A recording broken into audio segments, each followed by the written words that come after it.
right, we are live. Hello, everybody, and welcome back to another rendition of the Jedi Academy here on RSG. Good morning to everybody here in the U.S., and good day to you wherever you are out there in the world.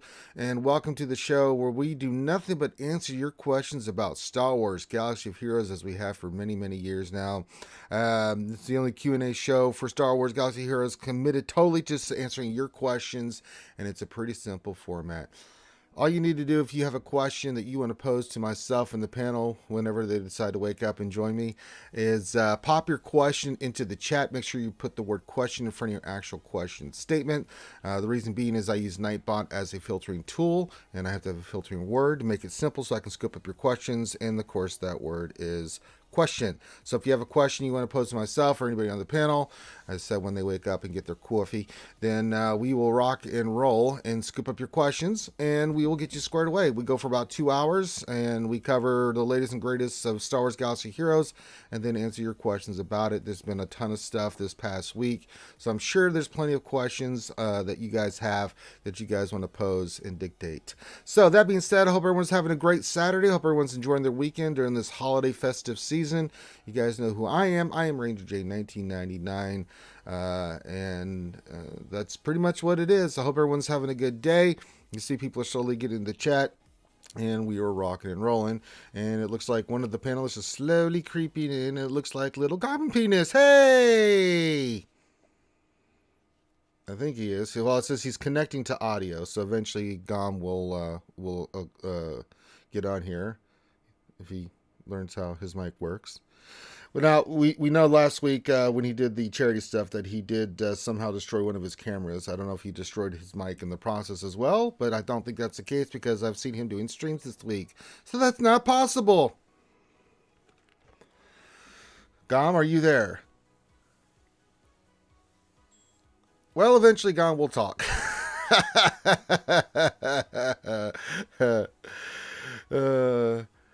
Someday Gom will say a word. All right. So get your questions in. I can see you can see people already using the format already, and they are rocking and rolling. Gom, when you get a chance, let me know that you're alive. Is Gom safe?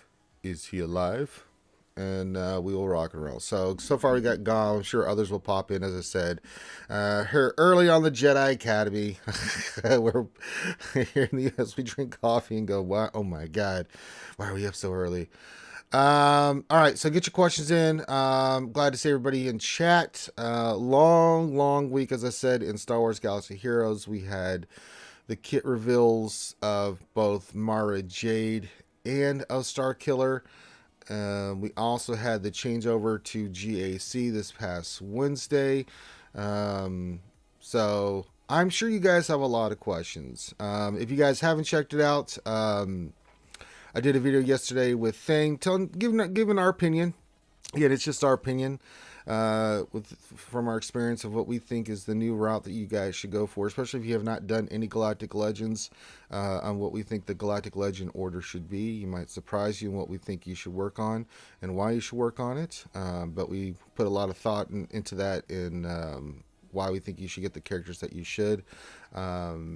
So, and it may be different than what we were previously talking about, because the game's changed drastically, especially with GAC being the main goal now in the game and not Squad Arena. So, you know, it's a list that we thought about, and we're going to try to put a video out every Friday for you guys to help you out with mainly focusing on GAC. GL farming is pretty important because they are pretty damn good characters, but it is a huge investment, especially if you're free to play or Dolphin and stuff, you know, making those choices. And we get asked that question all the time, so we thought, you know what, for our first video, let's talk about Galactic Legends. Let's talk about what we think is the route to go and why we think you should go for that. So I think someone said in the videos, like, why don't you have C? Well, I farmed all my GLs before GAC changes came, so I haven't done C yet, but I will get him here in a bit. I'm going to finish up.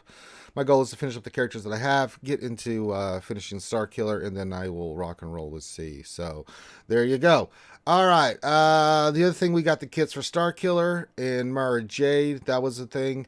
We also had the GAC changes. There's been a little bit of a hiccup with a few people not getting the crystals, but CG did say in a post that they will compensate and make good on those players that are not getting their crystals right now. I mean, it's a hit for me. I mean, I'm only getting 260 crystals from GAC every day, unlike when I was getting Squad Arena, because I was taking one every day pretty much, and getting 500. So it's a hit for me. 240 less crystals a day, which kind of sucks at the moment because I'm doing Lord Vader's ultimate, but I'm about done with it, so it's fine. For me, it's it's a little bit of a hit. I'm losing crystals, as where I was previously, which I'm sure some of you were affected by, but I'm willing to take the hit because I think long term, when we haven't been doing any GACs or anything, so there's that. Conquest is still going on right now. TB is going on at the moment, so I hope everyone's having a good TB. Conquest is a dumpster fire. Can't stand that. Can't stand Conquest, man. The good news is I did get the pack, the $29.99 pack, and I am getting the red crate. So if I get the red crate this time, the next Conquest, I really will not have to do much in that Conquest to finish off Dad Bod Boba Fett, which is what I probably will do.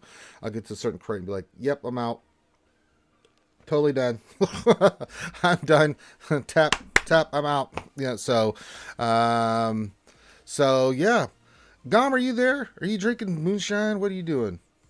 We can see the image of baby clownface Gom there, but apparently, I guess Gom's just hanging out. So it'll be me and me only answering the questions. But I'll give you guys a few more minutes to get your questions in. Remember, get your questions in. Remember, we go for 2 hours, so but on certain, I'm looking forward to GAC coming back. We've had a nice break. I'll be mostly done with Conquest at that point, so it really won't have that much of an effect on me. I'm going to try to knock out as much as I can this weekend with Conquest, and finish up Vader stuff and just get everything ready to go. So there you go. Now, if you guys also, you can see that we've got the Tiltify going for the American Cancer Society. We are partnering with the American Cancer Society. We raise money for them every year. We have for the last 4 years. We've raised money for them. And it's been an awesome partnership.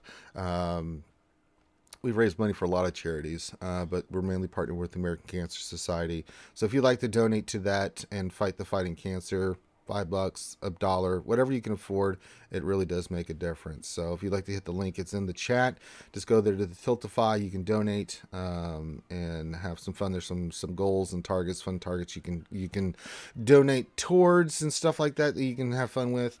And if you guys haven't seen last week's Jedi Academy after this one, you should probably go check out last week's Jedi Academy, because Gom once again smashed his baby maker repeatedly into the ground, and it was incredible. Gom did some crazy dances. All right. I think I fixed my audio. Can Yay! There he is. There's Gom. Yay! He did. Sorry, man. I'm struggling with the audio this week.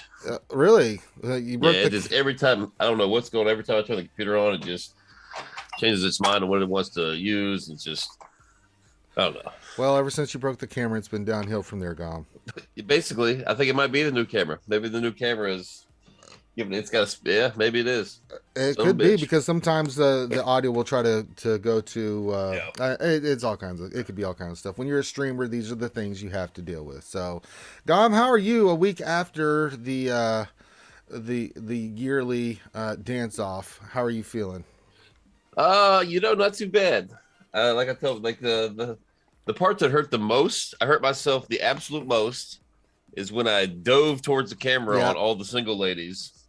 That hurt me. And then I tried to do a split. Like, not really. Like, I know I can't do a split, but I tried to do, like, pretend like I was doing one where I go down on my knee. I know. Just crushed my kneecap on that one. Oh, I thought you pulled your groins. I was like, oh boy.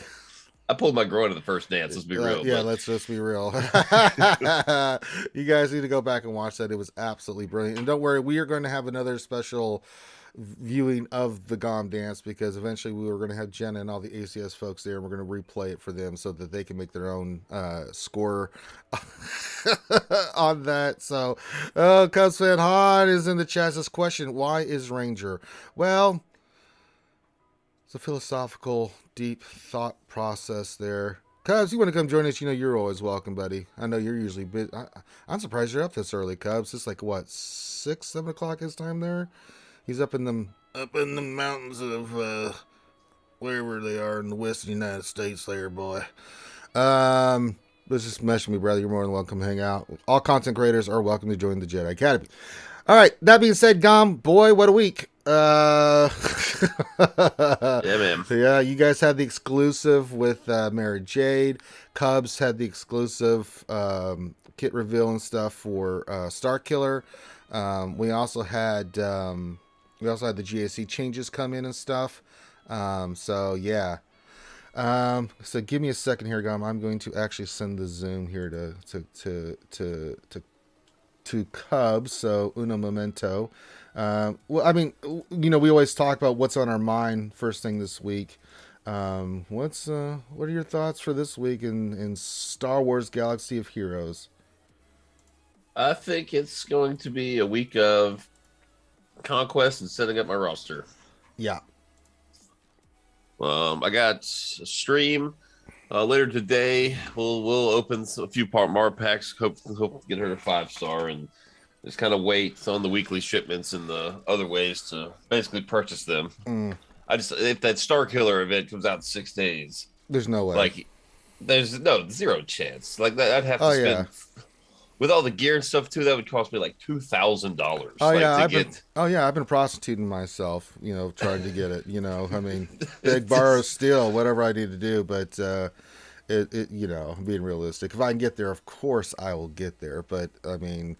But I did get Mary Jade. I think out of all four, I got her to 7-star. She's about to be relic today. But the sad thing is, Gom, I had my normal rolls while I was doing it, which was Swevens. I had nothing but Swevens, and when I wasn't hitting Swevens, I hit 5s. So that wouldn't have been so bad because I'm used to that. But then Loki hit a 230, and then Nev's monkey ass sent me a screening of him hitting 330. And it just depressed me more because, it's like... Whoa, Nev is wailing out on Mara Jade? No, he just made a roll on her and he got 330. Oh. Well, That must be nice. Yeah. Just, like, between him and Loki, I mean, it's goddamn depressing, man. I'm sitting here like, God, I can't even get it. Like I got 110. I'm like, yay, I won life. He gets a 330. I'm like, I suck, so... the Illuminati approved once again between mod depression and me wailing out that they hate me. They really, really hate me. I've never hit a big pull ever on that. Speaking of big pulls, we also have Cubs Fan Han, who himself has hit 330 once upon a time on a character. Cubs, how the hell are you, sir? I'm good, man. I'm sitting over here remembering that moment. And it was pretty glorious. I'm not gonna lie. I bet it was. Which character was that for? I can't remember. It's been a while. It was Chupio. Chupio, that's right. Yeah, I remember you jumping up and down, and I would have been doing the same it's funny, thing. People laugh. They say I was jumping up and down like a monkey. Yeah. And it's funny because in the moment when I was thinking, I started jumping up and down, but my camera was so low. I'm like, oh, all they're gonna see is like my stomach, like jumping. So I gotta like bend over so they can see my face. And it ended up just translating to Cubs is a monkey. Yes, Cubs is a monkey. That damn monkey. Yeah. So you had the we always, before we start getting into the questions, like what's went on this week. Now you had the kit reveal for Starkiller, so congrats on that. Of course, I knew everything about Starkiller before he came out, but when you've seen the kit now and things like that, I mean, you did the interview. Your thoughts and takeaways from anything from the interview, or what do you think about Starkiller? We'll get everybody's thoughts on Starkiller and Mary J. But what you had the exclusive, so what do you think? Yeah, I mean, you say that I had the exclusive, so what do I think? But really, you're the one who knows more about Starkiller than me. I've read the kit language,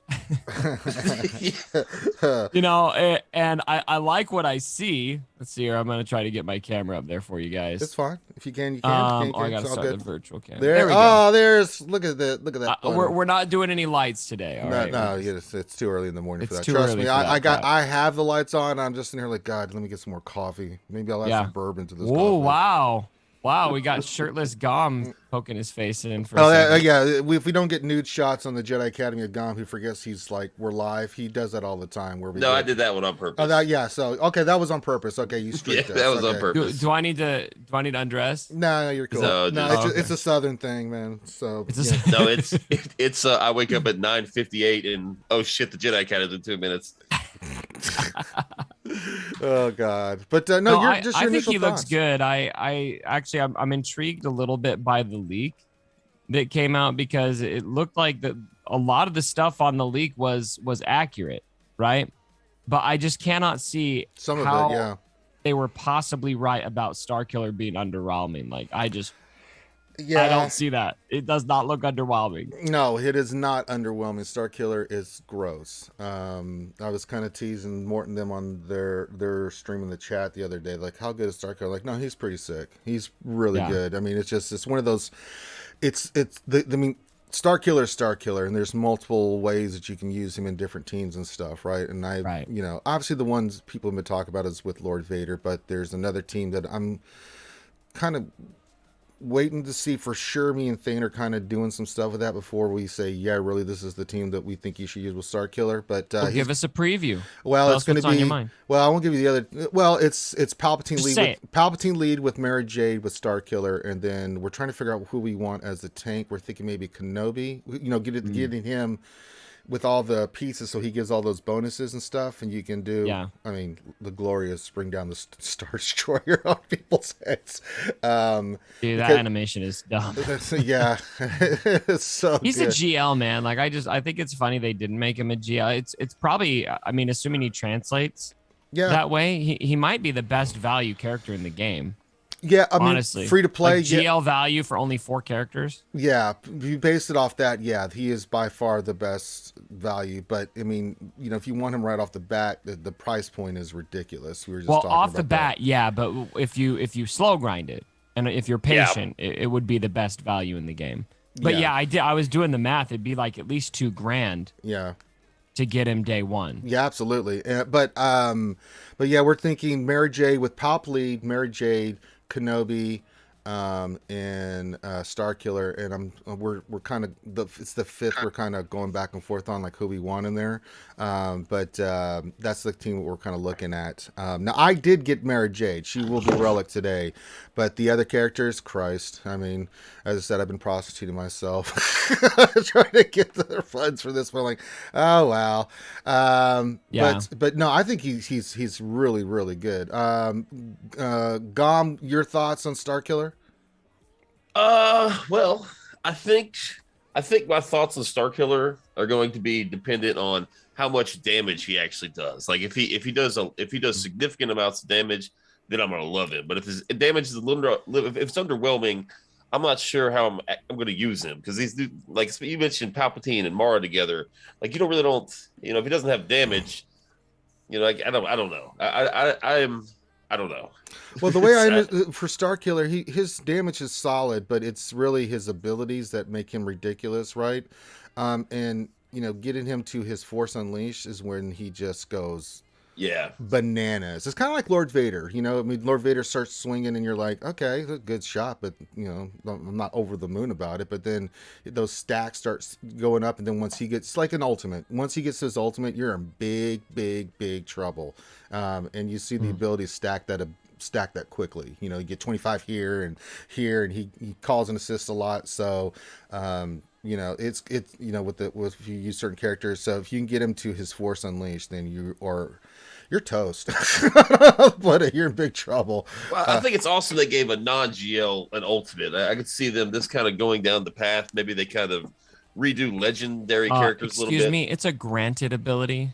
Yeah. Whatever. It's yeah. Let's get this It's gonna be like a terminology Scooby-Doo right, meme where okay? they rip the mask off and it's like, oh, it's an ultimate. They in the interview, I don't know if I you know. noticed, but they refused to say it was an ultimate. They're like, it's a granted ability. Right. Oh, Well, no. I mean, but I was like, yeah. okay. I mean, someone said it should Starkiller be able to kill Galactic Legends. Like, absolutely. If you look at the lore Starkiller, I mean, who he fought and killed, basically, or terrorized. I mean, the battle with Vader Vader with Palpatine. Yeah, he was didn't end well for after. him. But... Yeah, after ripping the mask off and launching Vader through about 900 walls. You know, I mean, he's ridiculous. He kills Luke. Like, I don't know if you guys ever played that extended version, Dark Side of the second one. He goes to Hoth and kills Luke. Yeah. Spoiler alert. Yeah. But that is a different. That's number 2, right? That's the clone. So technically not this character. Just okay. Not to get too this technical exact with iteration. I get what you mean though. Not this iteration. Yeah. So. But it does demonstrate his power. Like he's an absolute limited power. Calvin, your thoughts on Starkiller since we got you here.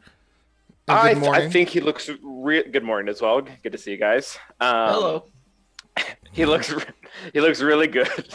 Sorry, but I think he's going to be a little bit similar to Bam in the beginning, where it's going to be really dependent on his comp, on everyone's modding, on the turn order, and then I think he will legitimately and consistently take down some, not all, Galactic Legends, but it's going to be one of those things where someone's going to get their hands on him. They're not going to have like the right mods or the right comp or whatever, and they're going to take him against like gas or something and just lose. And I think there is going to be a climate of he's super underwhelming for probably the first month before we really kind of tie down what is the correct thing to do with him. Right. Man, I'll tell you what. If he's being compared to Bam day one, there's going to be hell to pay by CG. People are going to be. The concept of Bam, not the same level of Bam. Like Bam has a much lower ceiling. Like Bam was pretty. I think Bam is underrated, but he is also disappointing at the same time. Yeah, he's not gonna go and kill multiple Galactic Legends. No. Like that's not his ceiling. Like his ceiling is maybe to kill like a CLS team or something like that. I think it'll be similar, but Starkiller ceiling will be much higher. Where he'll be killing SLKR or Jedi Master Luke or C or something to that extent. Yeah, I think BCM has a good point in the chat when we're talking about these new characters. We have to get our mindset changed from the previous version. We used to think when he says everyone wants a one-shot kill kind of mentality. One, you need to get off of that because the meta has shifted where we don't care about squad arena anymore. This is a team game. Agreed. And the team and the characters that you build up, those will give you value because, okay, GL versus GL. What you got for the rest of the nonsense that's going to be out there, right? And the more developed your roster is, the better you're going to be, right? So we have to think about the value of what these characters bring. This is why I'm so happy. I know a lot of you guys are with me on this, but the Omicron's coming into the game and these characters, especially the 4 marquee, we'll talk about Mary Jade here in a second. The way they're developing these other teams to make them better just gives us more value and more options in GAC. So I think we have to kind of get away from, well, this new character doesn't kill GLs. Well, it's not supposed to. You know, it's supposed to make your roster better where you can take, make these lower. This one is though. This one is though, but but everyone they market it that way. I know, but people were talking about Talon and all these other ones, like, oh god, it seemed a little underwhelming. People are just doing it incorrectly too. Like Mara is able, like a bunch of people are like, oh, Mara hits like a wet noodle. I'm like, you put her under a Palpatine Vader team and she can beat a few Galactic Legends. Like, don't complain about her damage. Like, it's not about her damage, man. That's not what the kit's about. It really isn't. We're all still suffering from the Omega syndrome. Oh we were told this character did good damage.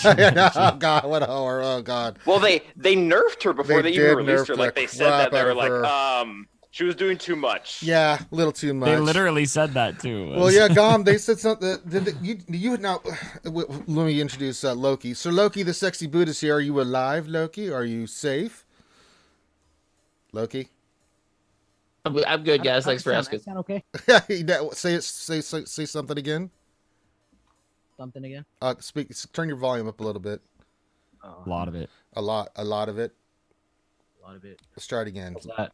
And coming to the stream. There we go. Sir Loki, your thoughts real quick before we move on to Mary J. No, it's all right. Wake up. Drink some coffee, young man.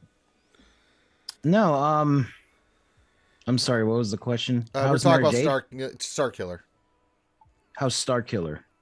Yeah, your thoughts on Starkiller, and just welcome you in. I don't know, man. You know me. I'm not You never get I'm excited. not excited when I see this kit, simply because, just face value. He has no synergy with factions, right? That's the problem Mm, I see with him. that's a good point. Pubs, I know you did a reveal on him, and I think there was a piece of it. Like one thing that came to mind was 3v3. And when I saw the kit, I'm like, okay, so he's useless in half of GAC. But then they said they're gonna fix that, hopefully. But That was a soon worried TM because though. Like, how soon are they gonna fix that? Right? certain pieces around him to get him to work, or half of his kit doesn't work. Right. If that makes sense. Sorry, Well, we don't even have 3v3 in sight right now. A little disappointed simply because you look at him in face value and like half his kit doesn't work if you don't satisfy a bunch of requirements. So it's like you can't run him with a GL, or else this part of the kit doesn't work, or you can't run him with 4 different. You have to run him with like 4 specific factions to get the other half of his kit to work. And I just don't like that about him. Whereas, the other marquees are all tied to a faction. And I think the other marquees are really the prize, in my opinion. And I'm happy with the 4 marquees that came out. But Starkiller right now is kind of, I don't know, he's underwhelming to me. Like I was, had the opportunity to read his kit and all that. One of the things that stands out, and I guess we just don't know yet, is, I like his damage immunity thing, but it doesn't say that you can't dispel it. And that's what I'm worried about on the Jedi tank. Because I feel like if you just drop taunt off that tank, you can just go after Starkiller and kill him. And that's what it feels like. But very underwhelming on Starkiller, but I think the marquees are slam dunks on all of them. All right. So in my opinion. That's all our thoughts on Starkiller. Let's go to Mara Jade, and I did get her yesterday. Loki, by the way, I hate you. You're a piece of crap. You and your goddamn rolls make me sick, dude. God, I don't want to. Quit sending me screenshots, man. It makes me want to just come punch you, dude. Seriously, because I'm sitting here rolling Swevens and 5s, and you're getting 140, 140, 230. It's like, I hate you so much. Didn't Nev pull a 330? Yeah, Nev got a 332, so I'm really doubly depressed right now. I'm happy for Loki and Nev, but just depressed and angry.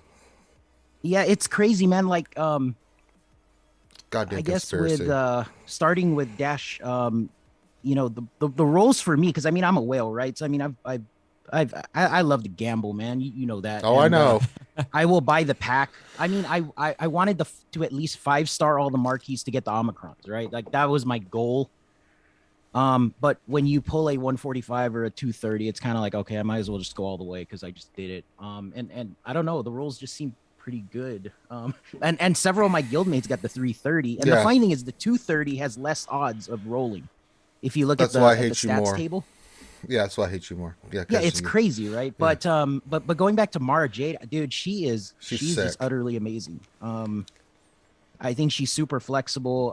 Again, she's tied to a faction, Empire. When Gom announced her, and then on Cubs' stream they were announcing the Star of Jade or whatever they called it. I thought that was a cute name. I got super excited, but as a tune alone, dude, as a marquee, solid marquee, I saw some of the videos on was it she's like countering Jedi Master Luke or something. So it gives you that secondary counter. Because for myself in 5v5, I was still using Darth Rev and Watt. They haven't nerfed that one yet, and that thing still works. But now you potentially have a second JML counter if you see JML in defense. And she just makes poopy Empire work, I guess, because it's been a while. If you want to roll the dice, then you can probably throw her in with Lord Vader if you wanted to, simply because she's Empire. Yeah. And she takes stats away from the team, but who cares? She does what she does, and she's fast, and she feels like 182 speed, base speed is ridiculous. Yeah. They're making all the new tunes fast, right? I think Talon was slow, but that's intentionally done, I think, because that team's about surviving and letting the other team kill itself and doing stuff like that. So I don't want to get off subject, but I love Talon because she gives you 20 speed, right? Yeah. Dude, because I'm seeing people, testing with like Darth Revan with Talon now, right? So then you're giving your Darth Revan team another 20 speed. So now you're potentially going to see like 370, 380 Darth Revans, right? In Kyber 1 division, And yeah, I mean, what are you gonna do against that, right? And so now you gotta increase the speed of your troopers, or you gotta increase the speed, another 20 speed to your Darth Rev encounter, right? Yeah. Those are all the little things. Like Talon has a leader that's in her unique, right? Which is pretty cool. I pretty like her good. kid a lot. I like her kid a lot. I mean, Gon, you did the exclusive on Mara Jade. Anything you want to add on Mara Jade's kit, or what you picked up from the devs with you and what you and T Money discussed with them? Well, you guys kind of already touched on it. Everyone's like, well, her damage sucks. She's not meant to damage, right? Like, everyone knows when you put, like Darth Vader under EP, you lead with the Force Crush to facilitate all the turn meter, and Mara's the same way. Like, she leads with her second special, lands all those debuffs. She gets basically a bonus turn from all the turn meter from the Palp lead, throws down the AoE Tenacity down, right? So you have 5 characters that are potentially with Tenacity down, Shock, Stagger, and whatever the other one she does, offense down. So then Palpatine comes in and Rex. stuns the whole team for 2 turns because they're all shocked. Like, it's a stall team. It's just a freeze the opponent team. They never take a turn. Her damage is irrelevant.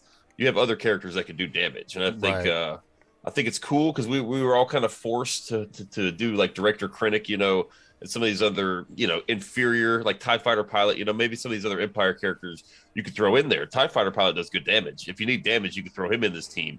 So I think there's a lot of utility to her kits. And Darth Talon, she got a bad rap, I guess. Somebody was it Arnold? There's a couple guys that came out and just said Talon's trash, and I don't think so. I think she's awesome. I think she makes the Sith Triumvirate just based on the Sith Triumvirate alone grows. I mean, I use them all the time, and I think the team with the Sith Triumvirate, Talon and Gideon, I mean, that's a straight up. You want to kill Geonosians? Go have fun. You want to go kill Mon Mothma? Go have fun. You want to go kill Padme? Go have fun. Because that team will dominate. Defense. Yeah, you can set on defense and make someone's life hell. And then we taled about Darth Revan. Like, what are you supposed to use against that? Like, Jedi Revan, you go to kill Trey, and then, she's back. Right. Yeah. It's a badass team, Let's go through real quick before we get to the GAC stuff, and then we'll start getting into the questions. The characters overall. We'll start with you, Cubs. What do you think just overall? Like, if you were to, like, for me, I think the order that we're kind of thinking of what we think for marquees, if you're going to start farming them. Mara Jade, then we put Kyle 2 because he's so ridiculous with the Mon Mothma team. Talon 3, and then Dash, which is, they're all really good, but we just thought he would be the 4th one you go after. What do you think on that order? That's kind of what it looks like to me as well. But ultimately, I don't love ranking them right now because we still haven't seen a lot of them out in the wild as much. We haven't seen them in practice with their Omicrons in Grand Arena. And so I think it's a little premature. That said, Mara Jade definitely looks like the best, especially for what she does to the Palpatine team. Mm-hmm. And I'm really excited about it. If I'm going to go for one marquee and try to buff up a team, that's the one I'm going for. That's pretty much where I'm at. It does look like Talon is maybe not as exciting as I was hoping, but again, it's also early, and I don't think that there's a lot of value in just writing somebody off on day one. Like, this just, you guys know how this goes. Oh, like, I know. It takes us months to figure out how these characters really fit. Jedi Knight Luke is terrible. Yeah, but right. Yeah, we haven't seen her in GAC, and you forget all those abilities and stuff that she gets from her Omicron and GAC and stuff. Yeah. So that's a big part of it. Calvin, what do you think? If you looking at the market, just initial thoughts. It doesn't mean that this will be the final thing, but if you were looking at him, like, you were going to work on a character in your order, what do you think? Like, farming wise or gear wise, or what are we talking about exactly? Both. Let's add all it in together, like value to the team or to anybody that's going to work on these characters, like free to play or a Dolphin or something. They have to make these decisions on like who they should go for first. What do you think? I think Kyle Katarn has the highest value. What he brings to the Mon Mothma team. The other characters are good. They all help them beat other things they did before, but Mon Mothma just gets blown out of the water. Like, the main 3 or 4 counters that were used to beat Mon Mothma before now suddenly don't work or are very difficult. Right. I want to put Mara higher, but my big issue with her is that she works just fine at gear 11. Like, you guys all said, you get the turn meter train going, tenacity down. Like, none of that is dependent on her gear or her star level. So I'd probably put her third. I'd probably do Talon second, because Talon is someone you don't want to die. Her bonuses are cool and all, but she loses her unique on the whole team if she's dead. So I'd probably put her second. I probably will put Dash last, and that's a little roster dependent. If you already have smugglers built up, he might very well be the first. But that's the real reason. Most people don't have young Lando and Kira and whoever to go with him. And I think if you're just going to try to stick him with the deadbeat scoundrels that we all leveled up, like Cad Bane or OG Lando for Galactic Legends or Executor or whatever, I think you're going to be disappointed. So yeah, I would say Kyle, Darth Talon, Mara, and then Dash. Okay. Gom, what do you I think? think that's good logic on Dash, by the way. Yeah. Because most people just don't have the team. I And so do, there's not a but lot I of just, logic it's in not farming up. I even do, and I'm just like, it's just not a priority, right? Because I'm just, for what I think is a better character. But that's cool. Gom, what do you Stop think? trying to make prepared happen, CG. Sorry. It's cool. It's just it's a lot of work. Yeah. Gom, what do you thought? Characters, ranking them? If you had to pick priority, like which one you go for first? I think Kyle is the best. Simply not even aside from the Mon Mothma team, he's got a Jedi and a Rebel tag, so he's like Ezra 2.0, right? Like he's what we all wanted Ezra to be for 3 years, right? So or Jedi Knight Luke. yeah. So he's good. I think Mara's probably the second best, but Calvin nailed it. Like you don't need to gear her at all. Like she works at 3 stars out of the box as long as you get the speed on her. Now gear 13 will help you tremendously with speed. That's why I'm taking her to Relic. And for me, for the reasons like Cubs and Calvin just mentioned, I like Dash. I like Dash because I don't have young Lando, but I love young Han. Chewie, like the prepared mechanic, young Han's basically going to assist every turn. Vandor Chewie is going to keep people on their feet the whole battle. All the other prepared mechanics, I don't remember what Lando's does. I don't know, but I think he it's hits really hard. Yeah, I think it's a cool mechanic. But again, you need the supporting cast. It's not going to work with Zalbar Mission. No, it's not going to work with these other characters. So that one I'm excited about. The Omicron worth it. I don't know. That I don't know yet. We'll see. And then Darth Talon, just because I have so much Sith. I have a deep Sith roster. Like I have Sith Assassin, and some of the more obscure characters. So I don't think Darth Talon I need as much as the other 3, but she's still good. I'm really excited about all 4 of these characters. Okay, and then Loki, your thoughts? So for like me personally, I think first for me is going to be Mara Jade. So again, it's all dependent on your roster and then even what guild you're in, right? So if you're in like territory focused guild, to have Mara Jade with an Omicron, potentially you have a gas counter just out the gate. Yep. Because he's pretty much going to sit down at the start of the battle when she removes all his protection. So that's super valuable, at least on my level with my guild. So I got to put her first. And like what everybody said on the panel, I do agree. You don't need to max her out per se. But she was actually my first Omicron, so I put it on already. I'm getting ready for TW. But yeah, man, I mean, she brings so much. She brings all those poopy empires ready to go, brings them up to a level where if you can beat a gas team, that seems pretty damn good in my book. And then second, I'm actually gonna, it's I'm still up in the air, and actually this is gonna be funny for me to say, but Kyle for me is actually the last one, and simply because he's territory battle. But on the same note, even with Kyle, in my opinion, you don't need to star him up either. Because he has that natural turn meter, right? He gets 20% turn meter for each of the. So I mean, he's already fast out the gate, and we faced a couple guilds this past territory war that had just gear 11 Kyle or something like that. It was still bad to face, in territory war if you're not ready. But the reason why I put him last is simply because I didn't need him, honestly. So like my Mon Mothma team was already good in Lightside GOTB. Like he took the place of Cassian, right? And I had my Cassian built up, and not a lot of people have Cassian built up, right? And that's where I'm at, unfortunately. I mean, I like him, don't get me wrong. It's a good kit. But for my Mon Mothma team specifically, I just didn't need that piece. Sure. Because I already had all the speed, I already had all that. And it's icing on the cake, then I can pull Cassian off, but then I don't know what I do with Cassian now. But that's the only reason I rank him last. But again, a majority of the rosters out there in the community probably need him more than Cassian or that 5th on the Mon Mothma team if you're building it up. So I mean, he's a good pivot point. He's a good piece to farm now.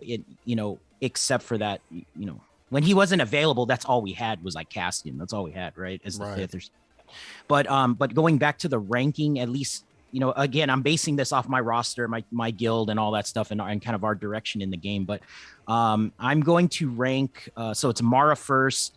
I'm actually going to rank Dash second simply because I have those prepared tunes ready to go. And I invested in them a long time ago, foolishly. And I feel like this is, you guys are talking about,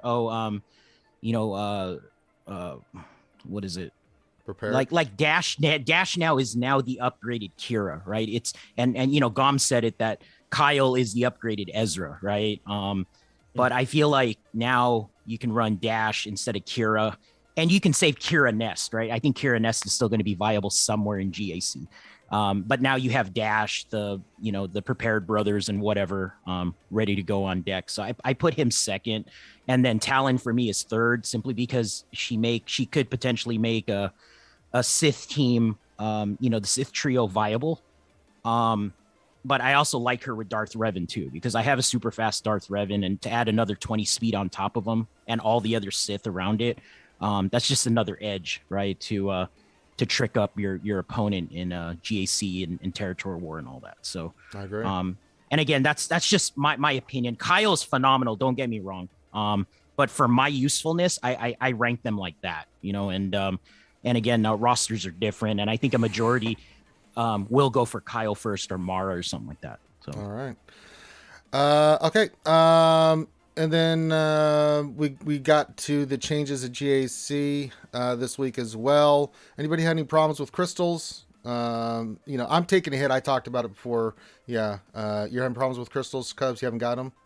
I have not had any crystals from Grand Arena yet. My crystal income is very sad right now. Oh, no. Yeah. Not even once. Yeah, and it was a post in the forums. They're aware of it, and they're going to say that they're going to make good. So, they have to, because they can't. That make good better be real good. Yeah, better be all those crystals plus some, right? And you got to get your Clone War Trophy shards because of the inconvenience. So that's important too. So, very true. You know what? We'll get into the GAC because I'm sure we'll get questions about it, because we always do on the Jedi Academy. So let's get to some of these questions, and just an open format. Everybody can answer. Give everybody's thoughts on this. I love how Cubs has "Why is Ranger?" Oh, Trebek. I see what you did there. BCM, the Country Viking says, question: at 5.2 million GP, is the hyperdrive bundle still worth the $100? Is it still half price right now? I think it went back up. It went back up? Okay. Yeah. Even if that's the case, I think it's dynamite still. With all that gear and everything, I still think it's one of the best values in the game. We'll go around here. Cubs, we'll just go in order. What do you think, Cubs? Good value, yes or no? There's a very simple question I think everyone asks themselves about the hyperdrive bundle. Will I spend $100 on Galaxy of Heroes in the next, several months? If the answer is yes, buy the hyperdrive bundle. If you don't think you want to spend that much money on the game, then don't buy it.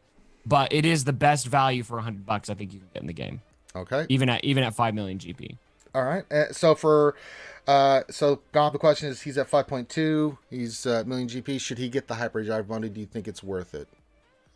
I think it's worth it, but I do think the value of it has gone down a little bit now that we have all the stun cuffs and the stun guns and all these other pieces of equipment we couldn't get earlier in the challenges. So I still think it's worth it. But especially now, all that shard shop currency you can convert to Omicrons if you really want to, right? So I guess you exchange. I don't think you get shard shop for hyperdrive. You don't. Okay, it just goes immediately, or you don't get it. You don't get okay. it. So I'm just making stuff up. So there we go. Gone spreading lines since 2017.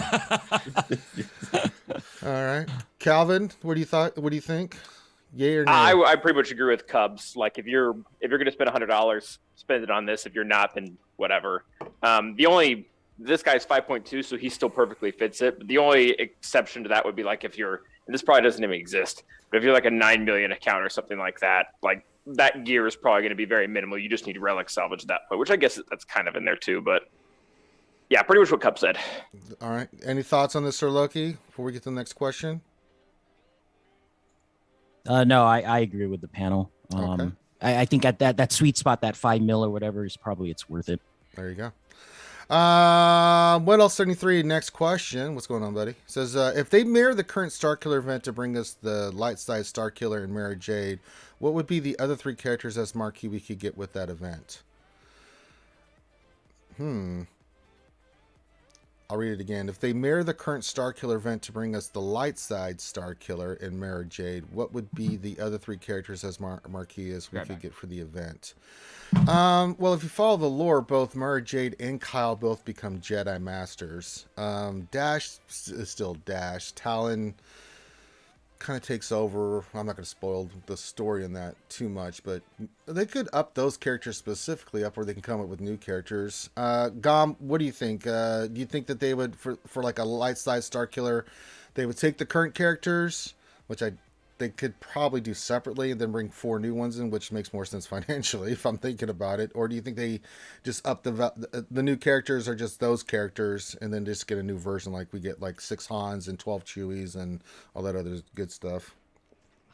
I want to say yes, but just after doing the interview with them, I want to say no, because they were very adamant about, saying these are Legends characters. This is for the celebration. Like, they were very specific in their wording. Okay. With a lot of the stuff. I'd love to see it, but maybe down the road. I think there's a lot of appeal to these Legends characters, and if they give us just blow their load now, they don't have the backup plan in the future. And maybe maybe there's like a lull in the series and the movies and things like that. There's not much content that we don't already have. I think like it'd be wise to kind of pocket those for the future, but who knows? They're spamming characters at us right now, right? So they were going through. So yeah. Well, all I gotta say is if they do up the value of Mara Jade with a new character, I want Prego, Jedi Master, Mara Jade kicking the crap out of the Vong. That's awesome. Speaking of awesome, Calvin Awesome. I think they, depending on how the sales go on this, they definitely might do it again, but I don't think it'll be after our next set of Galactic Legends. No. I think there's gonna have to be a break in there somewhere. Kind of like Gom said too, it's gonna depend on the series. Like, there's a reason these characters didn't come out right when Bad Batch hit. But as far as who they could be, I really, really, and he's not a marquee character, and that's the problem with this. So maybe he's the build up, and actually, I don't like light side Starkiller too much either, because it looks like the way they designed the current Starkiller we're getting is this really encompasses his entire character. Like, it's not just the dark side, but it also encompasses his pull to the light. Like, I don't know if it's necessary to give a light side variant of him somewhere down the line. I mean, they could, but I don't like. I'd be fine if we just got this one. But I want to see Darth Crate. I really, really want to see Darth Crate. I'm sure if you've got Talon in some of these characters, you're going to see some of the other ones related to them in the game. I don't think it kind of leads us like, we've got the Legends characters now. I mean, start with Cubs. Like, who else do you think they're going to bring in? I mean, we got Crate on the board. It makes sense with Talon. Yeah. We'd love to see that synergy. What do you think their Cubs? So sorry, I had to bounce for a second. So if I missed something here, you bounce as much as you want, buddy. I actually need to permanently bounce here in just a second. Sure. This will be my last question. But I don't see them actually doing anything else with Legends after Starkiller. I think that maybe way down the line they will, but I think they're going to shift directly into Book of Boba Fett. Did we already cover that? Is that what everyone else thinks? No, we just started with this part of it. So so I wouldn't expect anyone else right now. Just to level those expectations. It feels very obviously this is culminating in Starkiller. That's the big prize, and then we're going to shift gears to something else. And the only thing that makes sense in my view is Book of Boba Fett. Yeah, I'd agree with that. Oh, it's almost here. I can't wait to watch. The trailers have been amazing. So, and then we had the Star Wars Eclipse. I mean, I'm interested to see what the trailer was phenomenal, but I don't know, enough about that game to say yeah or nay. I'll just say I'm hyped about the trailer. More Star Wars games, please. So, Cubs, before you go, the trailer was ridiculous. Yeah. That like legitimately one of the coolest trailers I have ever seen. Yeah, I was trying to figure out who the baddies were in that, and I'm like, it's not the Vong. I don't think. I don't know who. You have to read the High Republic to know. I think. Is it those? They have their They have their very specific bad guy. Is that who those guys were? Because I've only read the synopsis. I haven't. I thought it was Voldemort. I can touch you, Harry Potter. It was Voldemort with a beat. I can use I the don't force. think it was the Vong. No, the Vong are dead in the water right now. So, Oh man. Well, they're being Thanks for revived having with me, guys. no, I'm Cubs, gonna you're always jump off. welcome. I know you got family and stuff like that, so but you're always man. welcome, buddy. Yeah, I'm glad that I saw you guys were on. I'd love to come on and say hi more when I have time on Saturday mornings. Love what you guys do. Just pop in anytime, brother. You know you're always welcome, man. Love you guys. All We'll right, see you later. love you, Cubs. And you guys that are not from that Cubs fan, Han, you should know who he is, Christ. But you can check him out on Twitch and YouTube. He has channels on both. Goblin Penis, who would you like to? You think that? Well, okay, we know maybe we won't get any more Legends characters, but if you had to pick one top of your head that you would like to come into the game, or you think might come into the game, what do you think? Whatever you guys said. Okay, moving on. Loki, any I don't know thoughts? anything about I it. know you don't. That's why I'm doing lore videos with Morton. Jesus. I just did Dash. I'm getting ready to do some more with him because he's even worse than you are, Gom. At least you recognize some of the names. He doesn't even know what those names mean or some of the terms or like, you know, his stuff. It's been kind of fun though to take someone who doesn't know anything about the lore, especially Legends or even regular lore, and kind of educate them on that. You did a lore video on Mara Jade already, didn't you? Yes, I did. So Yeah. there's one there. I've got that lore series out, and then I'll just add it to all these. I'm just doing this with more where it's just a series. I'll do it more where, you know, every Thursday that we can, we'll get together and we'll do a just me and him to sit down and talk about the characters because there's so much to these guys. Loki, Calvin, anybody you want to see coming to the game? Legends, you get tickling your pickle a little bit there. Going back to the Starkiller question real quick, because it kind of segues, but Juno Eclipse, I think, would be a cool ad. There you go. Rom Yeah. Coda, man. Oh yeah, okay. And yeah, hell yeah, you get Rom and Juno coming for light side Starkiller. That would be cool. I'd like to pick Juno, please. Yes. Please Sounds now. good. I've got outside the one that Mara Jade. The only one I want to add for Mara Jade was I'd love to see that. I mean, shoot, you want to shoot for the moon. I want the dark side Luke. I want clone Palpatine. Sure. You know, with where he had his blue lightsaber. Yep. And then the space trooper and all that stuff. So sure. I'm a big fan with that. And then Dash is here, so I mean, you bring the swoop trooper and Sure. and all that. Yeah. I'm a big fan of that Dark Horse Oh yeah, Shadows of the Empire You and then me both. expanded universe me stuff. And you Yeah. both. Yeah, me and Loki are junkies on this stuff. We've read all. Yeah, of I it. love. Well, it's kind of like what I grew up on, right? Yeah, same I thing. mean, Me and you are both same age, and we both did. Yeah, it's just that was it'd our be phenomenal. yeah, because to see that. right after the Timothy Zahn books, the big push was Shadows of the Empire, right? That was the next big thing that came from, you know, LucasArts and Star Wars. And at that time, that's all we had, so we were gobbling that stuff up. Like, I mean, right, dude, you really center. want to reach deep? I want the OG Thrawn with the little dude. yeah, with the His force, little pet dude. yeah, the little force dude. Yeah. that keep people from using the. But he Force. was like a scrawny Thrawn, right? Like the OG Thrawn in the comic book wasn't like, he doesn't look all buff and shit. And yeah, like, that was the interpretation from the artist, but yeah, like the original Thrawn, where he's kind of like scrawny and he had that little dude running around his body. But, yeah, I'm down with There's that. so many great characters in the Legends. Yep. I mean, I'd love to see more dark side characters. So Darth Bane and Zana. I'd love to see Abeloth come into the game as a legend, because talk about terrorizing the galaxy. That little boy.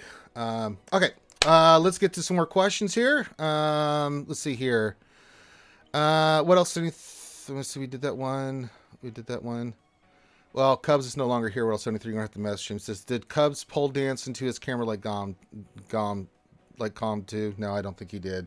And it wasn't that Gom pole danced into the camera. Gom is that you had a piece of nail or something on that pipe or pole that flew off, and 1 in a million shot, kid. You blew up the Death Star, man. You that was unbelievable. Oh boy. Dr. Jojo 1984 question: with all these non-GL teams getting a good boost, Mon Mothma with KK, Scoundrels with Dash, etc., and the expansion of those teams, how do you envision GAC defense offense team placement? It's always changing. Like, I'm always, changing a little bit here and there. I have a pretty basic strategy when it comes to GAC, but I will, as new characters come in and I get them, I kind of change my strategy organically as time goes on. But what do you think, Calvin? I mean, and this gets us to the new GAC changes. I'm not changing how I do GAC. Because even with I could get matched up against first round against Sherloki. We're in the same division. I'm not worried about that. If I lose, I lose. But once it all evens out, I'm still going to play my GAC like I did before. I mean, it was pretty successful. But when I get new characters and stuff, I kind of change things here and there, but not that drastically. What about you as you get these new characters and stuff like that? Well, I think for everyone there's going to be 3 categories of people, and each one of them are probably going to settle into their own defensive offensive split. You're going to have people that are essentially floaters that just kind of stay in their division. They're going to pretty much go 6-6 out of the box. You're going to have people that are going to punch up, that are going to be beating or at least fighting against people with 1, 2, or 3 more Galactic Legends. And then you're going to have the opposite, the people who are falling down are fighting against people who have 1, 2, or 3 less Galactic Legends. And I think the split for all those is going to be different. For me personally, I'm probably going to go more defensive heavy, just with like Galactic Legends or whatever on defense. And my rule of thumb is going to be, if a team can beat a Galactic Legend without one, it has to. Because that didn't really have to be my philosophy beforehand. My philosophy was more so, what gets good banners against a Galactic Legend? Is it a non-Galactic Legend or a Galactic Legend? Doesn't matter. Right. Now it's not going to be that way. It's going to be, if it can beat a Galactic Legend, it has to. If Maul can beat C, he has to be made for that. If Jedi Knight Luke, Jedi Knight Revan can beat SLKR, they have to be made for that. If Mara Jade can beat Jedi Master Luke, she has to be made for that. Because I don't know, what's going to happen is I'm probably going to end up fighting guys that have more Galactic Legends than me. They're going to place a lot of them on defense, and I'm going to have to get through them, not for the sake of a leaderboard and banners and whatnot, because they're going to get through me no matter what. And I am essentially going to have to beat them in efficiency, otherwise I'm going to lose. Right. Yeah, absolutely. Gom, what about you, buddy?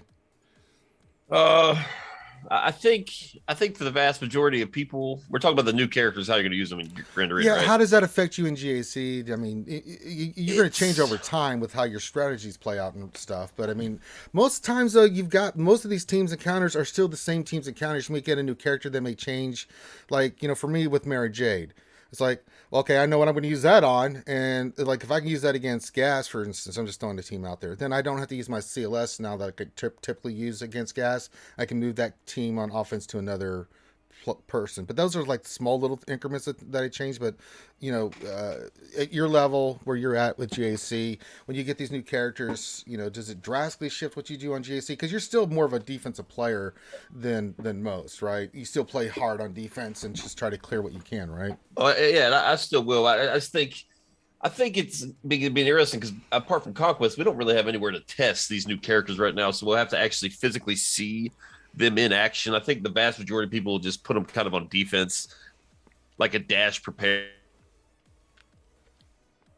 use them, right? So I think you're gonna see a lot of them on defense to start, kind of like everybody put Bam on defense initially, right? And now people are starting to keep him, starting to see his value offensively. And let's be real, it's pretty easy to beat on defense once you figure it out, right? So it's going to be interesting. I think Kyle Katarn, I do think Mon Mothma is more challenging now defensively.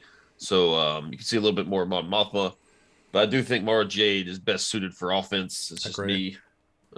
Dash the same, because the prepared team, like it's a complex mechanic and you really need to control it. That Dash team is great offensively because you can physically pull the strings and you know how to utilize the prepared, whereas the AI just plays it like hot garbage. It's easy to manipulate. AI always sucks when it comes to these characters, man. Are you kidding me? Man, it's like, good Lord.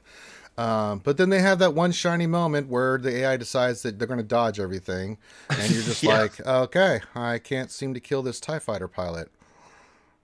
8 dodges, huh? All right. Well, there goes me first round kill. Loki, anything with the new characters and how you shift and how you play GAC, especially with the new, upcoming GAC where it's going to be for crystals and everything like that. I mean, what's your thought process? I mean, my strategy is really not going to change. I mean, I usually go heavy. I like grindy GACs, so I like what Calvin said earlier, where if you have a non-GL counter to counter a GL, even if it's a 2-shot, that's something to look into. It's something to invest in, mod wise, utilizing like Talon or something, or it's for me, I scout my opponents different, right? Unless my opponent is super hardcore at GAC and he likes to mod swap, and then you can't scout your opponent. But I usually not. I don't really look at histories. I look at their rosters. And I look at their, yeah. And the thing is if I outspeed their counters, I'm putting those teams on defense. I'm going to let them deal with it. And that's the name of the game, at least for me right now, is, we mentioned Mon Mothma. So the problem with Kyle is, he is the turn meter engine, right? So you need a heavily fast, if you're, there's two kinds of teams, right? You take in a Mon Mothma, you're going to one-shot it, or is your opponent going to pull something out like a Treya or something like that, right? To have a shot at it. But that's usually what I do when I AC, and it's not going to change. I'm going to look at the top 8 or the top 10 of your roster, and I'm going to look at the speeds of your dudes, and I'm going to lay my defense accordingly. Like I'm going to put if your troopers are not fast, I'm putting every single team down that you cannot use troopers on, or something like that. And that's my thought. And if I have to put 6 GLs on defense and I have to grind your other GLs, I'm cool with that too, because I feel like with this new GAC system, you don't necessarily have to clear, right? You just got to win. Yeah, that's all it comes down to. And you sometimes don't want to full clear, because I feel like the new way of sandbagging GAC is your skill points, right? So maybe you figure out, hey, if I don't full clear this, but I just win, I kind of sandbag my skill points so I can get into that sweet bracket where the serious low GP player is, right? And you kind of want to manipulate that. I look forward to it, man, because the problem with the old system was I always fought the same 15 people. It didn't matter who it was. I never got matched up with Gom. I never got matched up with Solo. I never got matched up with anybody that I think would be fun to fight against. I get matched up, and I was at the bottom of like the Div 1A bracket, if you want to call it that. So I would get matched up with the 10 mil guys all the time. And I was sick of that. I was like, why am I at the bottom? Why can't I be at the top of somebody that's 7.8, 7.9? So I feel like when people start figuring out the matchmaking, they're going to be gaining those skill points, because again, you just have to win to get to Kyber 1 or stay in Kyber 1. You don't necessarily have to full clear and get the bonus. You just got to be, if you go 6 and 6, that's all you need to do. So like for me, my mentality on this is like, before I would go like 11-1 typically every GAC. I'm like, okay, but I don't have that mentality anymore. It's like, because I would do that because I was like, oh, let me get to Kyber, because that was always the meme, life is Kyber and stuff like that. But that's out the window. So I mean, if you go 6 and 6 and you get that good crystal income coming in, what do you care? Like, correct. I mean, unless you're competitive. But I mean, these kind of skill rating things, it's really hard. 6 and 6 is the reality. Yeah. I don't care how good you are. Right. Like, what is going to show that you're a good player is the level of account you're beating and going 6 and 6. Right. That's all that matters, because at that point, I mean, because anybody can beat anybody on any given day, and it depends on the matchup, right? I mean, I'm sorry if I'm facing Loki this first matchup. If somehow me and you get Loki, I know I'm going to lose. There's no way I can beat Loki. I'll give him a good run for it, but his account's better, his mods are better, and even though I have a sick account, I ain't beating Loki. I mean, it'd be a goddamn Christmas miracle if I pulled that crap off, because I just cannot compete with the net level of teams. And I mean, there's upsets, man, and that's the fun of it. There is, but I mean, I just realistically, I mean, yeah, you can always pull the upset, right? But when it comes to like realistically, I mean, it's gonna be like, I'll give you everything I got, Loki, but at the end of the day, I'm like, he's got a Relic 9. I mean, it's going to be fun, right? Yeah, it is going to be fun. And that's what I'm looking forward to, is I get to fight more people now. I don't fight the same 10, 15 people. Yeah. I mean, it sucks, at least for me. So there was like no incentive for anybody to wail out. That's why everybody was playing the lean rosters, right? And that's fine. But I think wailing out was arguably bad. There is going to be a way to game the skill points. I feel like they didn't close that loophole up, because I was thinking about it, a couple of days ago. I was watching I was watching Gambit podcast or something like that, and I was like, dude, if I look at Ranger, if I look at your skill points, right? Mhm. I wonder if I can just like have the same skill points as you, and then it magically raises the chances of me getting matched up with you, right? I think there's gonna be a lot of that But happening. I think you have to have the same skill points to get matched with someone, yeah, or Yeah. at least close to it. Yeah. Correct. Yeah. So like for me, there's no part for me that, maybe this first week we just got to get our feet wet and see what's going to happen, and maybe the matchmaking is going to suck, like what everybody said. It's gonna suck big It's going to time. be the same, or It's whatever. gonna be right? worse because it's gonna be all GP, not just the max making GP. So you'll get people with like 7 mil GP and 1 Galactic Legend against 7 mil and all 6. Right.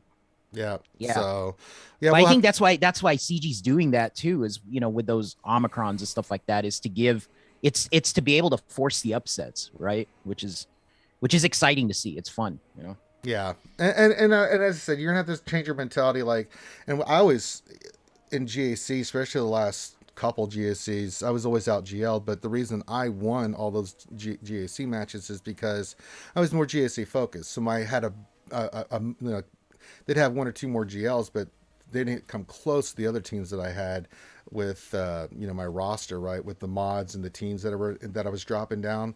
So they'd get through the GLs, and then they get to my other teams and be like, hey, 10 hold with Newt, that's awesome. It's like, so you have to start bringing out your GLs are important. We got to start expanding and working on these other teams and give you more options on offense and defense. So all right, let's get to some more questions here. BCM says, Loki, how did you get Krun to modify your roll chances? Was that a payment that you made, Loki, or how did that work? Yeah, we're tight. Was man. it a favor? Yeah, like what happened there? It's all those donations I made the Crumb stream. I don't know. Yeah, he didn't hook. Dude, I don't know. We have a hate you. silly theory in my guild. I think if you spent like 100K in the game, yeah, you magically get the better roll chance. I guess I don't know, man. Yeah, I guess my I mean, 30,000 or Nev something got the doesn't. 330 as free to play. I know, That's immediately out the door. Yeah. Nev, I mean, dude, hats off to Nev, man. Holy crap! But I was dude, so I mean, happy for him. yeah, people in my guild, man. I'm like, people are posting up screenshots, and it's like, and it's good and bad when you brag about what you get, because it's kind of like it influences the rest of your guild. Oh crap, I'll go take a roll, right? But like, dude, people are getting 330s everywhere, man, and I haven't seen this many 330s, 230s, 145s in a long time. Me neither. I'm not rubbing it in, Ranger. Yeah, I'm just, sounds like you are a little bit. Yeah, it hurts. No, it's not, man. I'm a bad influence, man. Like I'm super, yeah. But It's depressing. You would think they would hook up their boy Ranger, but they don't. They have 2 things. They want to hold me down with Moz, then they want to hold me down when I will. So it's evil stuff. It's like, oh, you need something from me, CG. Well. when it's your day, it's your day. I guess. I don't know. I haven't. Well, I usually. don't So know. here's the deal, and this is a superstition in my head. Is if I'm going to, so I told myself I was going to whale to 5-star just to get the Omicrons.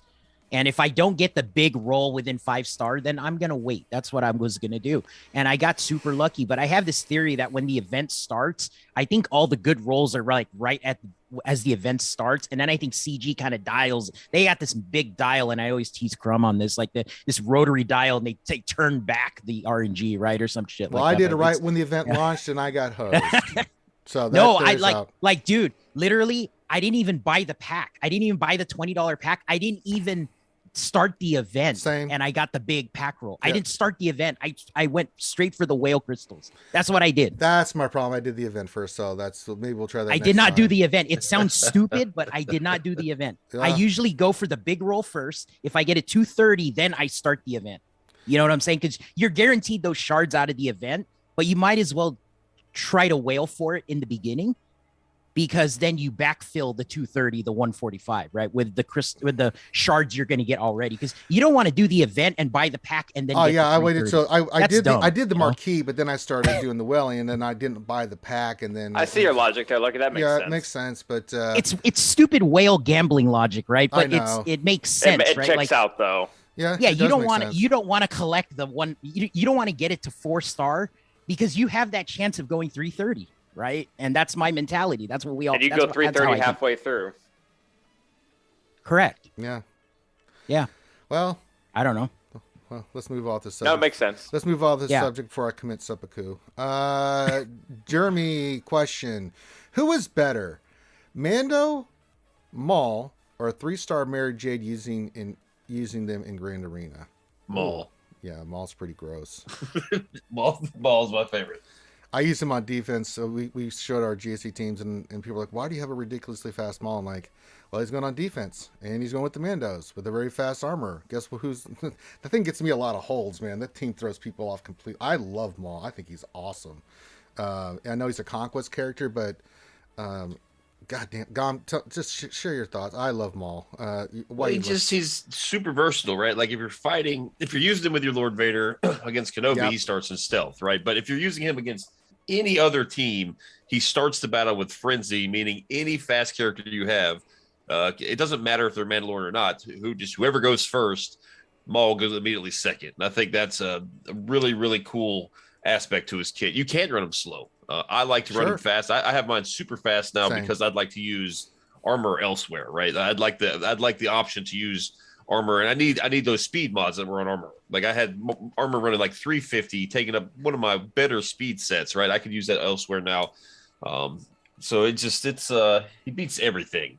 Not name a Geo, right? Like he can beat DR, he can beat Gas, he can beat a whole slew of the high A+ non-GL teams, if you will. And for high banners. Yes, for high banners. It's such a good team.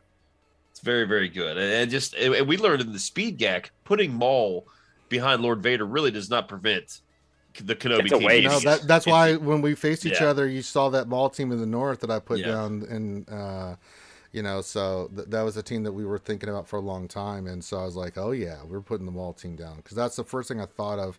Yeah, he's awesome in offense with Vader, but it's like, do I really want to put him? And we were going to put Vader on defense anyway, so I was like, let's put Maul out of there because it's kind of a waste. Either we use him for offense, like you talked about, or you put him on defense. He's very versatile. I think Maul's fantastic. So, who would be the one after that? He had Mando, Maul, and 3-star Mara Jade.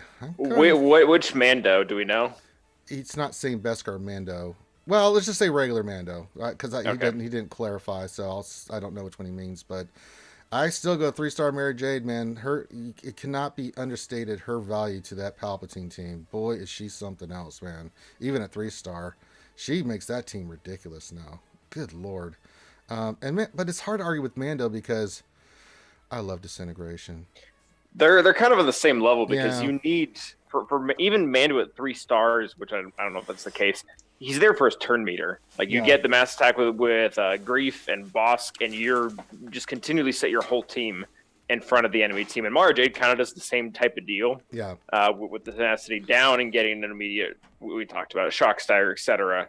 I would put them on the same level. Yeah, either or. I wouldn't hate you if you went for either one of them. Okay, let's see here. Nathan H. What is your favorite team for getting offensive up feats? Who gives offense up? I'm trying to think. Mon Mothma. You just use POW and to spam a special every single turn. You'll get it in one. Yeah. I use Shock T. You can do Shock T. Yeah. I use Shock T on that too. Shock T and Yoda, I just spread the buffs constantly, and that one's done. But yeah, those two teams. Conquest, man. God. I'm just sitting there looking at it in the game right now. I'm like, no, I think he's asking for Galactic Challenge. Right? I know, but it just made me. I know, but it just made me think of Conquest, and I'm just like, I hate Conquest. Man. I hate Conquest with a passion. Worst game mode ever. I know you do, Calvin. Best game mode ever. I think you're sick in the head, man. Actually, it's my third favorite game mode, so I can't say best game mode ever. The JC is your favorite. You know it is. Yeah. Okay. You talk about the Galactic Challenge. Yeah, this is what I did. I did Shock T and Yoda. Mon Mothma can do it. I'm trying to think. The Rebels, they don't get offensive vote, do they? Not really, no. Chewbacca does. You're not gonna get 20 that way. I think troopers do, right? Because of Stark they do. So you can use troopers. Just going through the list of teams that can get offensive up, but those are the three that you probably can beat that challenge. JMK does it too. If you have, he does. JMK does too. So that's another team you can do. But Anakin does offense up on his AoE. Right. So there you go. So that'll help you. Yeah. So there's some good options there. I like them. I like them all. Neo Venom 2 says, questions, bring in Jaina and Jason, then bring in Darth Caedus and Jaina after she was trained by the Mandalorians and the Bounty Hunter Dirge. I like all those choices. I don't think they're ever going to do... That's a lot. Yeah, I don't think they're ever going to do Jaina and Jason simply for the fact that people are like, what do you mean? Han and Leia thought they only had one... Kylo exists. Yeah, Kylo exists. So, I'd love it Don't get me wrong. I think we all would love that. Except Gami doesn't know what we're talking about. And there actually is a Jason in canon, though. Do you guys know his name? The rest of his full name? Is there? No. Jason Syndulla. It's Kanan and Hera's kid. That's right. I forgot about that. Jacen. That's the way. Yeah. Goddamn, man. I forgot That's about that. Because he's only shown briefly at the end of Rebels, right? Yeah. I wonder if they're going to bring that in with the new Ahsoka series, right? Because they're going to. That'd be cool. With He Sabine could be a and Brienne Jedi. Hera. Yeah, he could, because he'll be He'd be at the right age. in his teens at that point. Yeah. That would be cool, man. I'd love to see it. Neo Venom 2 question: which is more likely to happen? Mace gets a rework, or we get Porkins? Well, I say Porkins because as long as I'm breathing, I will keep Mace down as long as I can to make Rambam suffer. I think we're all on the panel in agreement that Rambam needs to suffer for his actions. Stupid Ram. And our Wilson question: didn't Thane quit? He did quit, but then the community basically just browbeat him back and it's like, you can't quit. And Wait, who? Thane, my GSC Whisperer. Oh, okay. Yeah, he quit, and then the basically I think Pubby led the way with the secret knife attack and said, "We'll kill you if you you quit," and he didn't. So he is in That's like fair. Flynn. Yeah, so the community came up in spades, man, kept him in there. Nathan H. question: how would you use a Padme with Cat Squad in GAC and TW? Ooh, that's a good question. What do you think their panel? Where offense, defense, GAC, TW? What are you thinking? That's a good If question. you're willing to put in the mods and the comp, they beat JMK Cat. Do the research, see if you can get the modding and the comp right. I think you need Grandmaster Yoda, Ahsoka. There's a very specific turn meter lineup, but I know a lot of people who use that consistently, and that's, if you can take down JMK Cat, then do it. I think it also beats C, if I remember correctly. Yes, it does. Oh boy. And if you put on defense, it can. If you put that team, like one of the things I've been doing is using Cat with Ray, because it really neuters C's. A lot of people like to use that C counter on there, but one, I run a high offense Ray, and two, with Cat, good Lord, that really neuters a lot of stuff. So, but Padme, God, that's a really good team. I mean, on offense or defense, I wouldn't hate you either way if you use them in both, right? I would just suggest don't put on defense if your opponent routinely uses CLS versus Padme, because she doesn't change anything. CLS still walks over it. Yeah, it's CLS. CLS walks over a lot of stuff. Here's a great question from NR Wilson. Mr. Wilson says, question: I usually save my shard shop currency for gear. Thoughts on saving it for Omicrons? Do not do that. I don't know if your panel agrees with me, but that is a ridiculous waste of gear. If you're an up-and-coming player and you need as much gear as you can get your bloody hands on, trust me, do a few characters that need a lot of gear, and then you're like, well, there goes all my gear. I hate Omicrons. 9,850, I think, shard currency. No, it's a horrible value. Unless you're an endgame player that has all that shard sharp currency just sitting there, don't do it. Do you guys agree or disagree with my thoughts on this? Well, you're a high-end player. I agree, and I would like to add another kind of layer of point to this, I guess. If you're a newer player, or not even a newer player, but like my account that is almost 7 million, like I just don't have these teams ready to use for the Omicron, so I might as well go for the gear. Like I put on Dash's, I don't have Dash's team ready. I've got Gear 11 Vandor Chewbacca, Gear 10 Kira. Like that team isn't ready. I've been talking up Zam for the longest time, but like I still have her Gear 1. Like that team's not ready.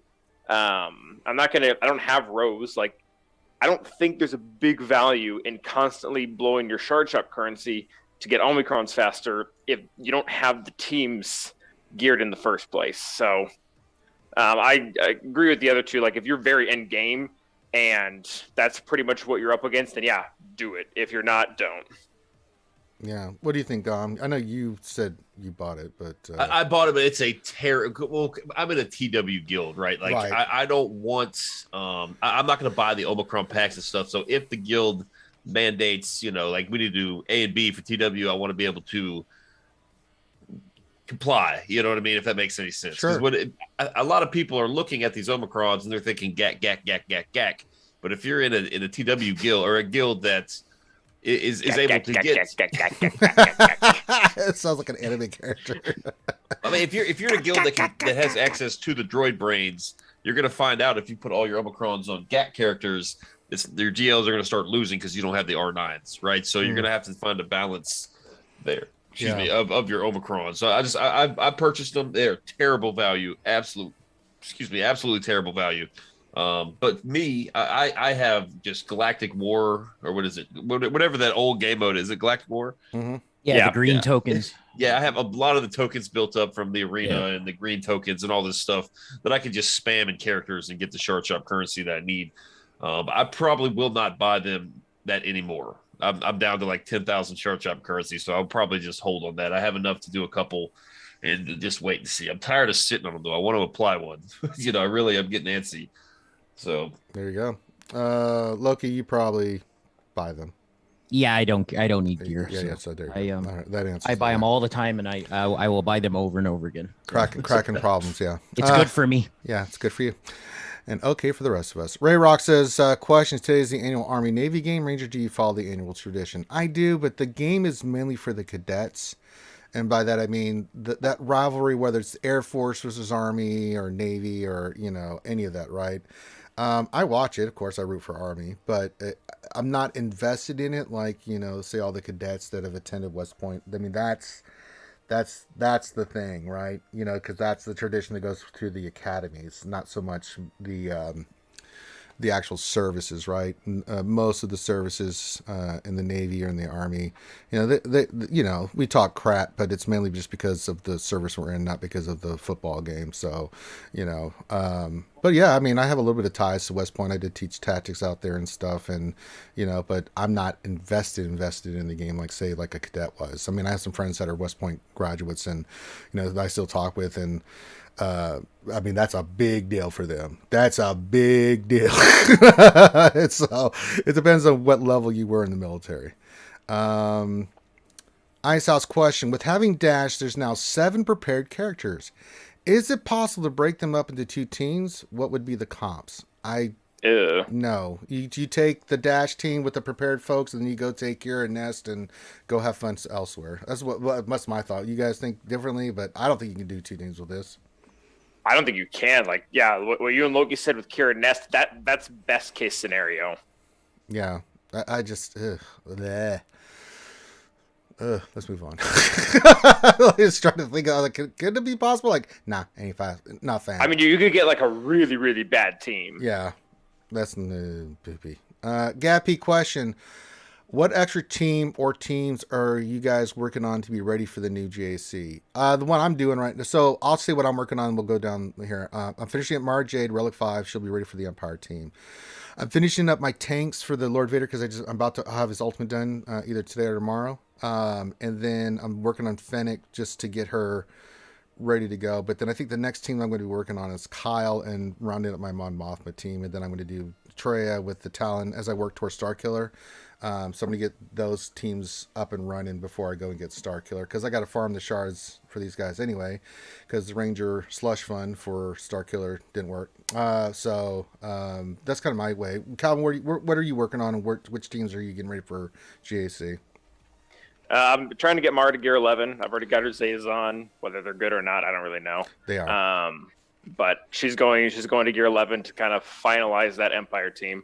I am working on my smugglers, which it's a slog, but I think Kira, Young Lando are the 2 that I'm currently gearing. Sure. And then after that, I'm just working on C-Rex. So I really shouldn't be doing all that at the same time because there's a lot of overlap, but I am. Makes sense. What about you, Gum Penis? I'm not really building anything new. I'm just kind of upgrading. Like Kyle Katarn now on my Mon Mothma team. I got to, you got to redo the mods. You got to have to redo the mods for your Palpatine team. You're going to have to redo the mods for your Prepare team if you want to use Dash.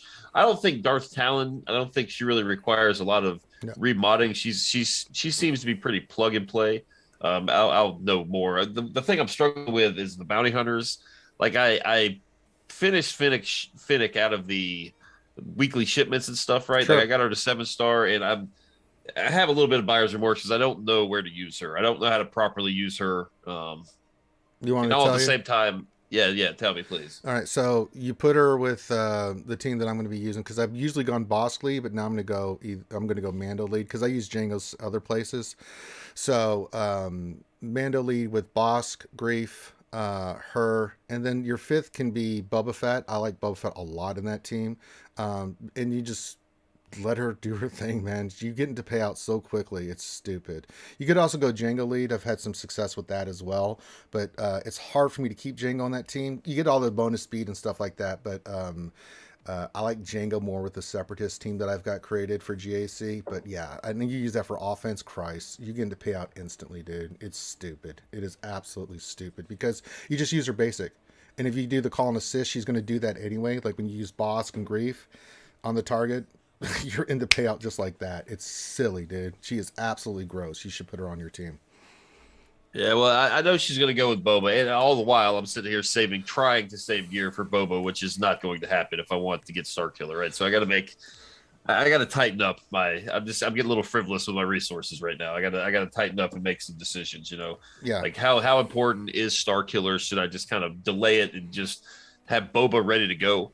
Because Boba again is one of those TW characters that's going to be game changing for TW, right? Oh, He's yes, going to he change is. it all the way up. So like I want to be, again, if the guild really pushes for Boba, I don't know yet if they will. I assume they will. I want to be ready because those guys, the officers work really. I'm not the best participant when it comes to guild activities, so I have to have the characters, right? Like I can't just, you know what I mean? Like if I participated and I was like super guild mate, then maybe if I'm a week or two late in a character, they can let it slide, right? But if I'm I'm not the best, I'm constantly getting reminders and things like that. So like I want to, I'd like to stay in the guild. Yeah. Pretty much. So don't worry, God. really I got a home for you if you ever get kicked out, buddy. I got you. Boba's really don't forget, don't let all this new flashy stuff.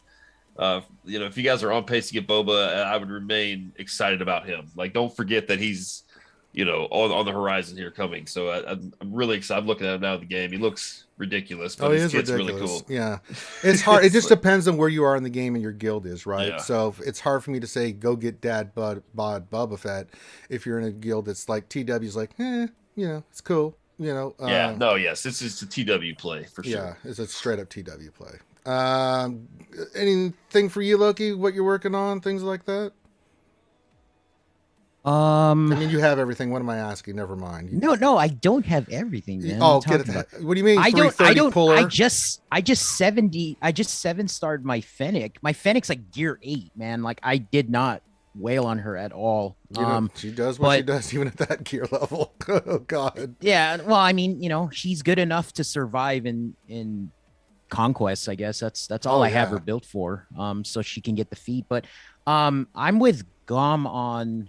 I really think the prize is going to be Boba Fett. That dude, even outside of territory war, he's gross. I mean, we have so many bounty hunters built up, and I don't know if you guys mentioned it earlier, but I mean, dude, I'm debating on which GAC Omicron to put on. So it's either going to be Zam or it's going to be Qui-Gon Jinn, right? Like that's going to be my next one, and then I should have enough for Dad Bod Boba when we unlock them, right, in January or something, because I have a crap ton of Omicrons already. Yeah. So I already did Mara Jade. She's my first territory war Omicron. But now before GAC starts, it's either I do Zam. And the reason why I say Zam is probably the best Omicron for GAC right now is because if you plan to get Dad Bod Boba, that's the team I'm thinking of now is because Zam's on the unique, right? And she's gonna potentially give all the bounty hunters 80 to 100 speed. Well, right? Because I was thinking about it's a lot. You can go and a crap ton of offense, right? Oh, like there's other stats. You're gonna see 20,000 offense Jangos and Bobas and Boba Scions, right? And Dad Bod Bobas, whatever. That's what I'm debating right now, and Dude, we talked about CLS earlier. What the hell are you going to use to counter that team if all their bounty hunters are 400 speed? Like, what are you going to do? Maul Watt. But that's expensive. Yeah, that's a GL killer. Yeah, I don't know, man. Honestly, again, it's there's all these like they threw all these marquees. They threw Starkiller in front of us, but the problem is you got Dad Bod Boba in the back. And if he's going to be a GL killer in Territory War, and then you pair him with Zam Wessel in GAC, you got something going, I think, because Zam is going to make up for all that stuff he loses, right? Because he's not going to be great, per se in GAC like he is in Territory War, right? But if you have a Zam Wessel to kind of boost him up, you can make 2 to 3 good bounty hunter you got two teams, right think, there. You go traditional. You could get That's two what I'm very, feeling. very, You very could good go ones. boss, traditional boss team So- with Grief, Mando, old Boba Fett, Jango if you want to, but you can use Jango somewhere else. Put Dengar on that team, and then go Dad Bod, Boba Fett, Fennec, Zam, right? There's a lot of mixed matching you could do. Yeah, You, because- you could make 2 good, very good teams. Because then you can put the other 2 on that team that you could put that would really benefit is Embo, right? He would be sick, and then you can go either IG or CAD with that team, and that's 2 ridiculous characters right there that are getting those bonuses as well, especially someone like Embo. So yeah, you could mix and match, but yeah, you could have the Disintegrate team and the or you can go Zam Dengar on the Dad Bod Boba Fett team, and then just go, the other. Yeah, the other way. I'm thinking the core 3 is definitely going to be Dad Bod Boba, Zam, and Fennec, right? Right. On at least in GAC, Right. And in 3v3, Zam is going to work too. So, that I'm not looking forward to facing those kinds of teams, in my opinion. And the thing about Dad Bod Boba too is, again, scoundrels can add to his contract, right? So, can you put Dash Rendar on the team? I think Van Seal did a video on, he theory crafted Dad Bod Boba with Dash on the team, and I'm like, okay, so you throw Dash and Fennec and Zam on that team, like, it's weird, but you just never know, man. I mean, that could be a sleeper that gets to pay out right away, and then he's going to be throwing rockets up in the air and all that. It's going to be crazy, that's a pretty good idea, yeah, because Fennec can crit on her basic, yeah. Fennec hits 5 times and then Dash hits 3 times, right? That's Right. what we're all thinking, because right? she crits all those times. That's like what, 15% turn meter or something like that. Yeah. Oh man, I'm about to It's pull less You want to than talk about right now. payouts, man? That's So I mean, so it's the same thing as Mando having Dash on the team, which is nice. yeah. If you didn't see Van Seal's video, go watch it. It's pretty cool. I don't know. When he released that, I was like, dude, that's some killer theory crafting right there. But that's where I'm at. I guess kind of what Gom said is we got to figure out the mods. Definitely going to be looking at Zam, so working on her, working on Fennec. Working on Qui-Gon Jinn, man. I mean, everybody was excited when that was announced, and who knows, man? Qui-Gon Jinn with like a really fast Grandmaster Yoda and then some crappy Galactic Republic Jedi might work, And I'm seriously looking at those teams right now. I'm not looking at Starkiller at all, man. I think to put 3 Omicrons on Starkiller as opposed to putting 3 separate Omicrons on GAC and TW individual tunes, I think you go that route. In my opinion, and then you put the 3 on Dad Bod Boba, because I think Dad Bod Boba will still be very good in GAC, and then they said he's going to be a GL killer in Territory Wars, so that's a good gamble. But Starkiller, I don't know, he seems like an Omicron drain at this moment, and hopefully I'm wrong, you know what I'm saying? But You're wrong, Loki. I we've been playing this game for so long. When you see a character with no faction tags, that's red flags, man, in my opinion. But again, that's a whole other conversation, we can have later. But that's what I'm working on right now. So like bounty hunters, Galactic Republic, Jedi, possibly Ewoks. I have all my Ewoks at gear 12. I might as well just finish them. How dare you? So How dare that's you? where I'm at. How dare you, sir? Yeah. How dare you pimp Ewoks on this channel? Okay, next question. OGD says, question, would it be better to go 6-6 and hypothetically be in the same division league all the time, or an extreme cycle between 12-0 in lower division and then 0-12 in the higher divisions? Feelings on that? I mean, for me, so I'll answer this and get your guys' thoughts, right? If I stay in Kyber 1, I don't care what my rank is as long as I stay there. I'm going to get the same crystals for wins and stuff like that. I mean, I'll be competitive, but as long as I stay in Division 1 Kyber and go 6-6, I don't care. I don't have anything to prove. It's like, okay, I'm Division 1 Kyber. I mean, I don't care as long as I stay there. So I'd rather go 6-6 than... Now, if you're trying to go up in the league, you probably want to go right, heavier. I don't know. What do you guys think? Could you repeat the question? Yes, it says, why are you not listening to me, Calvin? No, I'm kidding. Damn internet. Goddamn internets. I was like, you go 6-6, or you go 12-0 and So would it 12 and Lord, like, which is better? Yeah, so what would it be better to go 6-6 and hypothetically stay in the same division and league all the time, or an extreme cycle between 12-0 in lower division and then 0-12 in a higher division? Feelings on that? You probably want to go 6-6. Yeah, you want to go 6-6 where you're at, because if you go 0-12 in the higher division, that's where the higher crystal payout is for wins, and you're not getting it. And then if you're having to drop down to the lower division and you're getting that 12-0, you're technically still getting 6-6 between two different seasons. You're just only getting your payouts in the lower division. Right. So you want to go as high as you can and then stay 6-6. You don't. I mean, if when we say 6-6, I mean 6-6 on average. Like sometimes you'll go 5-7, sometimes you'll go 4-8, something like that. But it should even out to 6-6. Or maybe go 7-5, something along those lines, right? You know. Yeah. I mean, I just in that particular situation, I think you're going to waste so much time trying to organize your strategy that instead of just go in and win the battles you can and see where you end up. Like, right. I think that's like, I don't know, that seems really specific. Like that's a lot of work to try to make that happen. I mean, I'm just going to try to win every fight. If I win every fight, great. I'm not going to, but I'm going to lose some. There's going to be times now, like Loki mentioned earlier, it's going to be exciting because now I can face people like a wide spectrum. I could face Loki. I could face Heinze. I could face Arnold. I could face all the guys in COG. I could face No Pills. Yeah, I could face Calvin. I could face Ranger. Yay! Indol. Like, you know, like we're having an opportunity. Get my butt handed to me. Well, no. You know what would be really embarrassing, though, if you beat me. How many GLs do you have? 3? Yeah.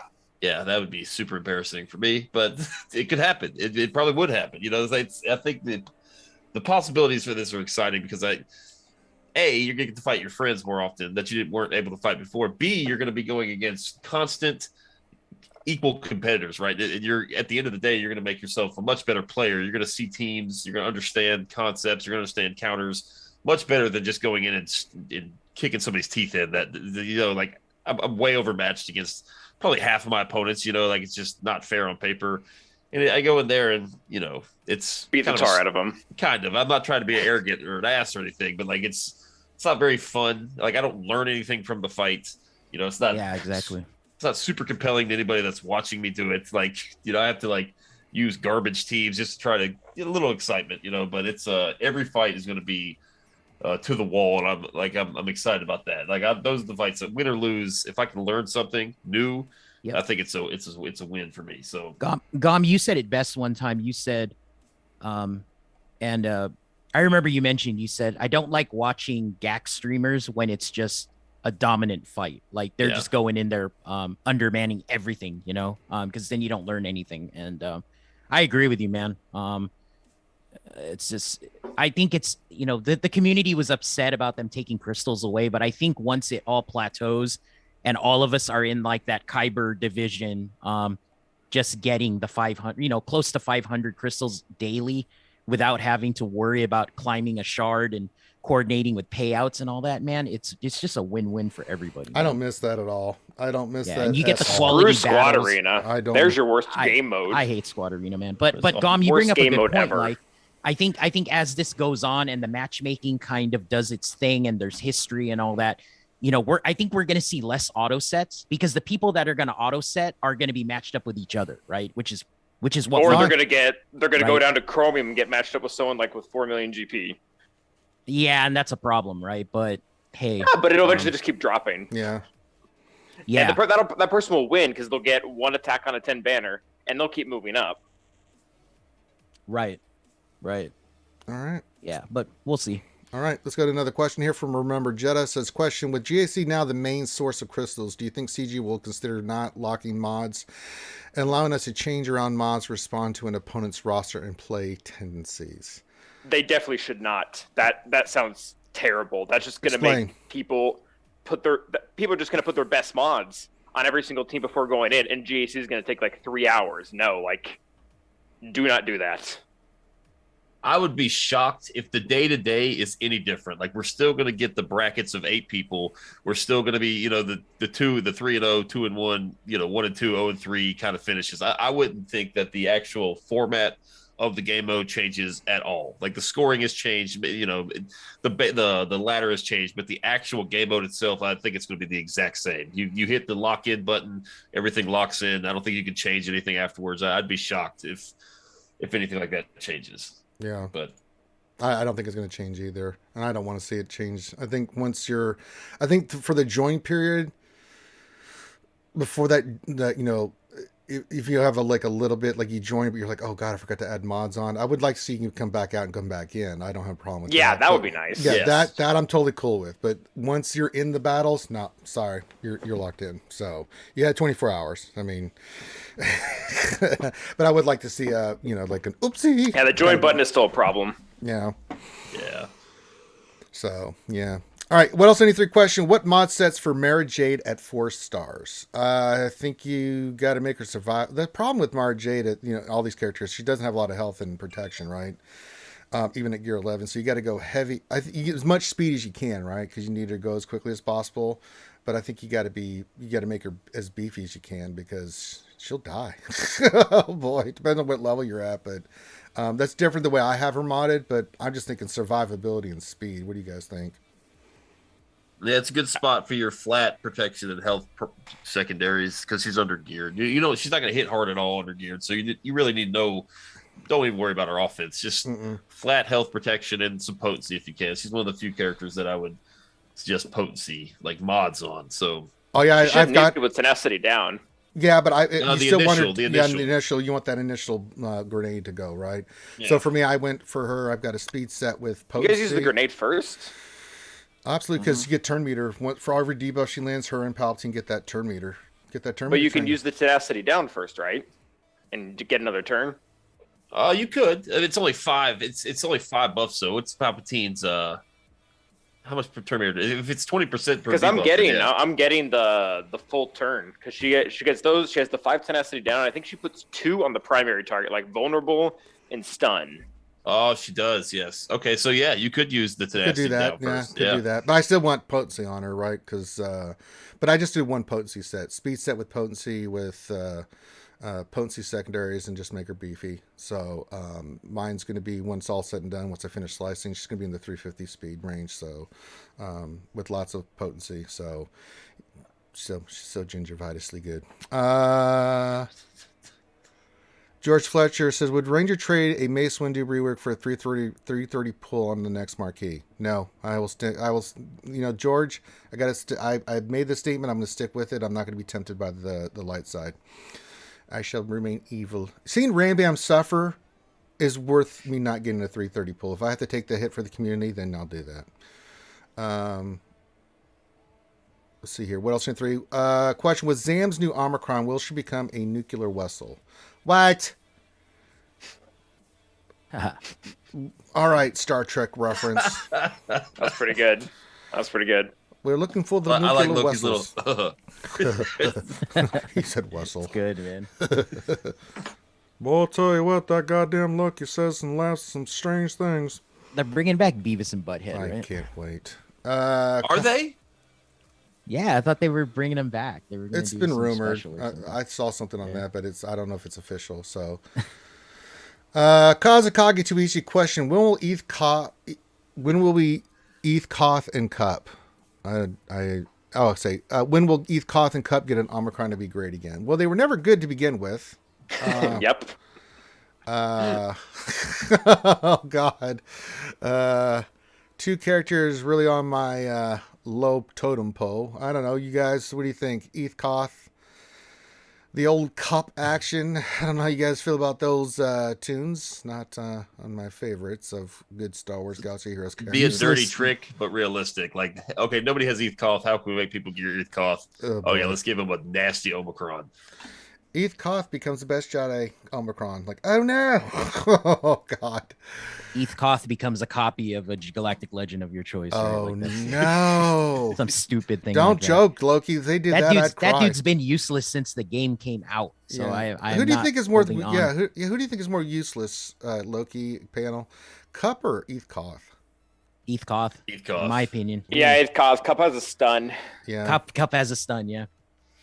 Eth Koth can, I think, only stun droids. Right. Which is dumb. And there's a percentage chance to stun, and he never does. Yeah, it's like a 60% or something like that. Yeah. So like that dude should be like a droid killer. If they rework Eth Koth, which they'll never do, he should be able to like solo General Grievous teams. I mean, that's a good point, man. But whatever.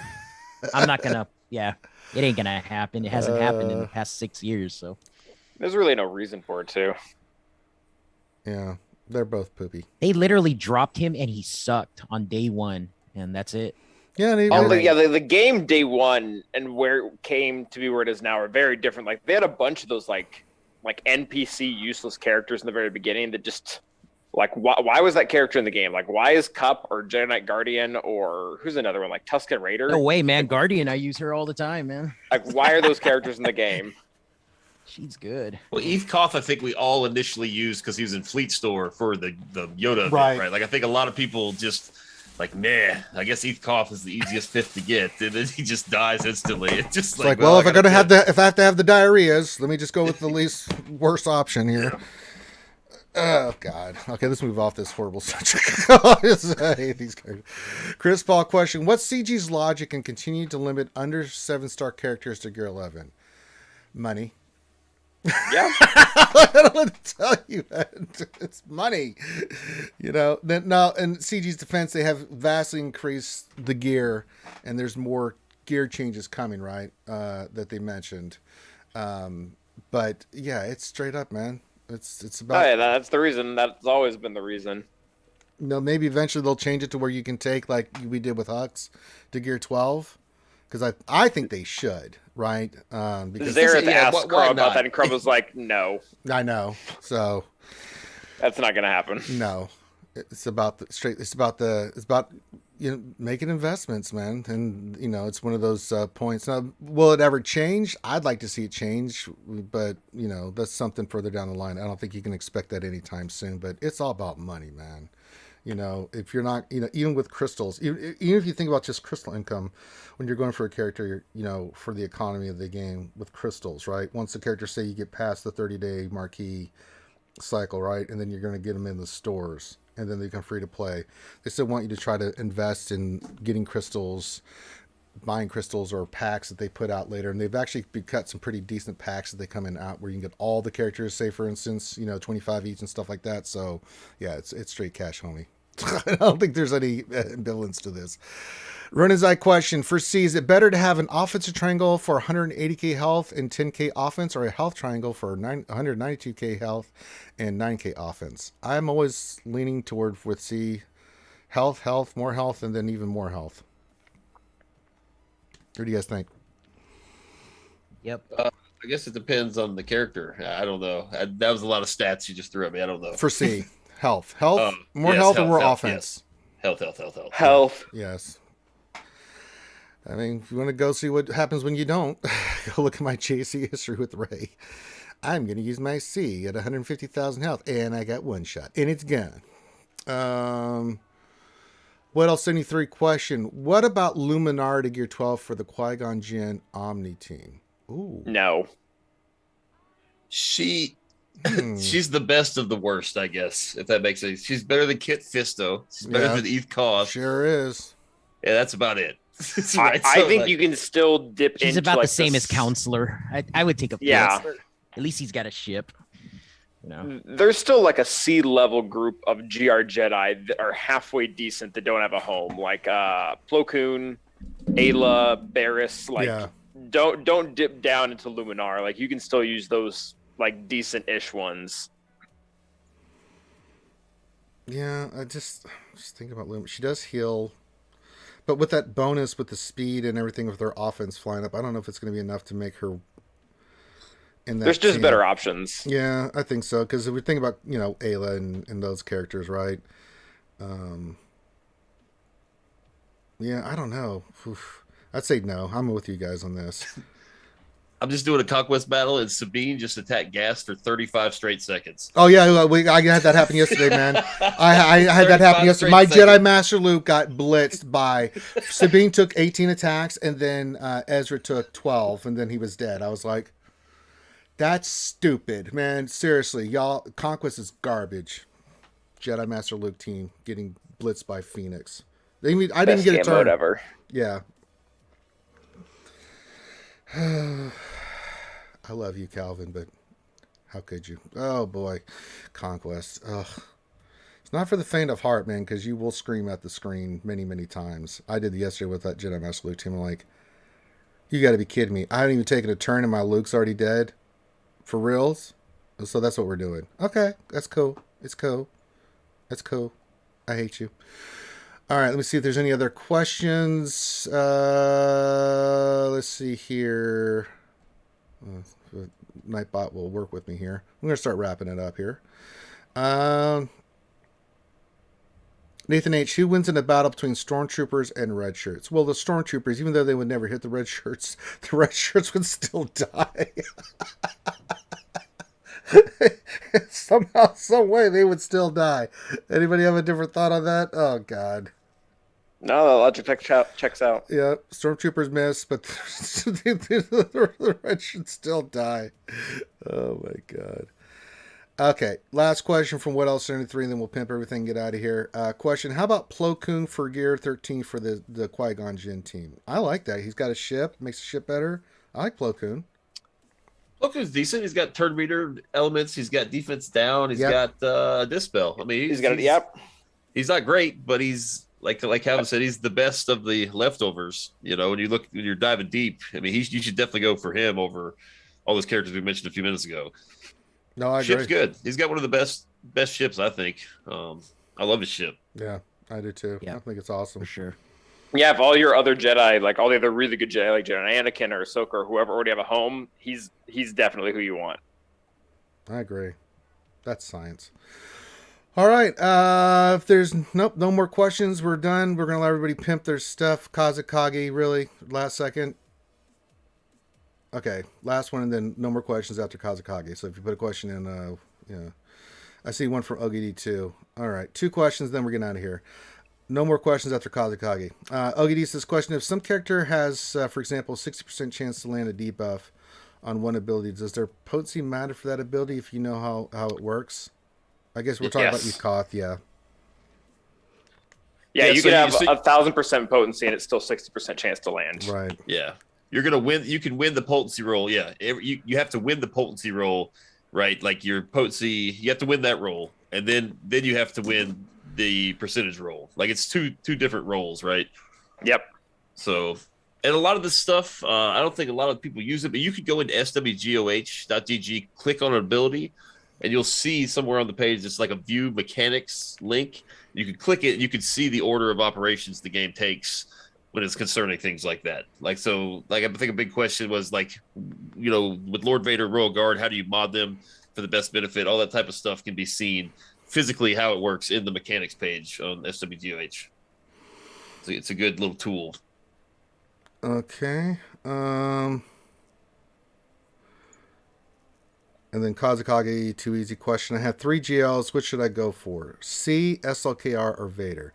Vader will be last, buddy. I'm sorry. That is a horrible farm. Oh, boy. C. Yeah, I'm kind of debating because I know in the video I said you should always go for we say go for SLKR first, but that's your first GL. If you it's different. It's different when you have 3 GLs in your pocket, right? You don't really. I'd go for C first. He has the most crossover with other really good characters, and you're gonna get like 2 to 3 usable teams out of him. Yeah, it kind of leads you into some stuff like Executor and Vader with some of the characters. I wouldn't be mad if you went SLKR either. Kazakage, Vader's definitely last. I think you can give the argument for both C or SLKR. I kind of say get C. If you already have 3 GLs, he's just a GL you can use in GAC for offense and stuff. I mean, SLKR is still really, really good too. Between those two, go with the one that makes you happy, buddy. I mean, SOKR is a raid play. If your guild is not completing the challenge pit, I would do I agree. Kylo. yeah, take that into consideration too.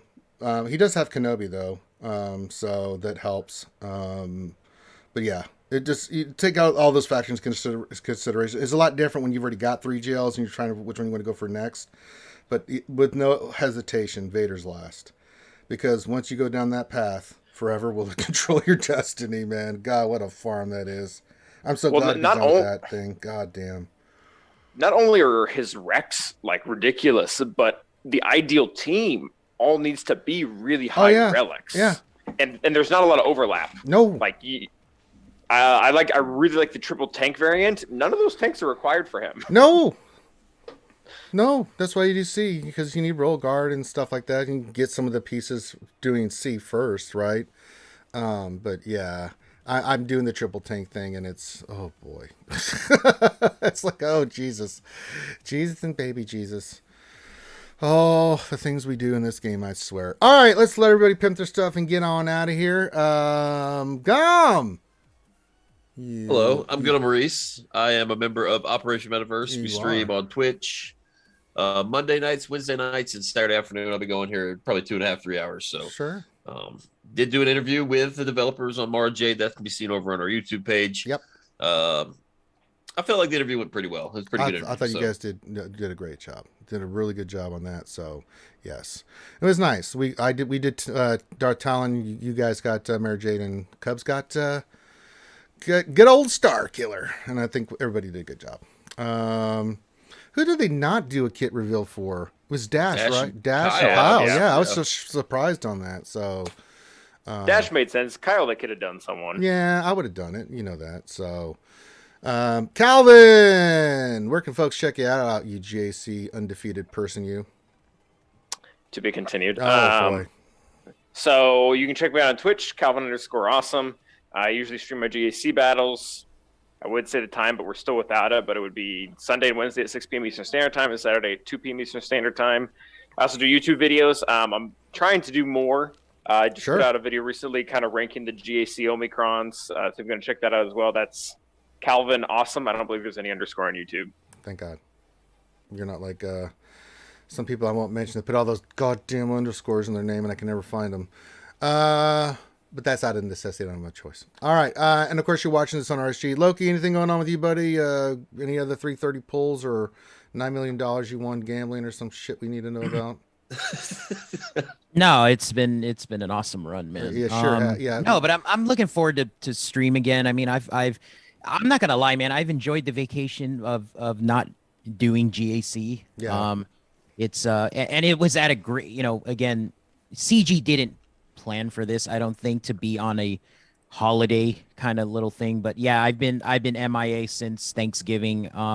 I love the vacation. I've been getting works picked up a little bit, but I'm looking forward to stream GAC again when it starts again. So I'll do the late night ones because I told everybody, like, where's Loki been? And I try to explain it, like, so where is he? Like, what do you mean? I just explained, man. Work, real life. He's Loki sends me pictures. Loki sends me these ridiculous pictures all the time, like this giant stacks of goddamn money and stuff, or or puts it somewhere I can see it, where he gets, hey, look, I just got 230 on this. Like, do you lose? Like, what the hell, man? Like, ever? Yeah, the game is, dude, I'm all in. You know that on the game. I ain't fucking quitting. I mean, it's fun, man. I'm looking forward to this matchmaking thing. Hopefully it works the way I wanted it to work for a while. Yeah. And yeah, I mean, I'll be streaming my Gax again, the late night stuff. And then I've been crashing other people's streams simply because my computer went down. Sure. And I need to get actually with you guys and figure out what's the solution for BlueStacks. And we can talk about this because my BlueStacks is still crashing like crazy. It's awful. Yeah. Yeah. I need to get that set up again. I had motherboard burnout like a month ago, and so I've been struggling to get that thing up and running again. I'll tell you who you need to talk to, my man that helps me with all my computer issues, Corinth. In the Discord, he's a computer. Oh yeah, no, my computer is straight now. It took me. I had the same issue. I had the same issue with BlueStacks, and then we had to go through, and he walked through and looked over everything. Okay, then, perfect. Yeah, he knows. I'll hit him up, yeah.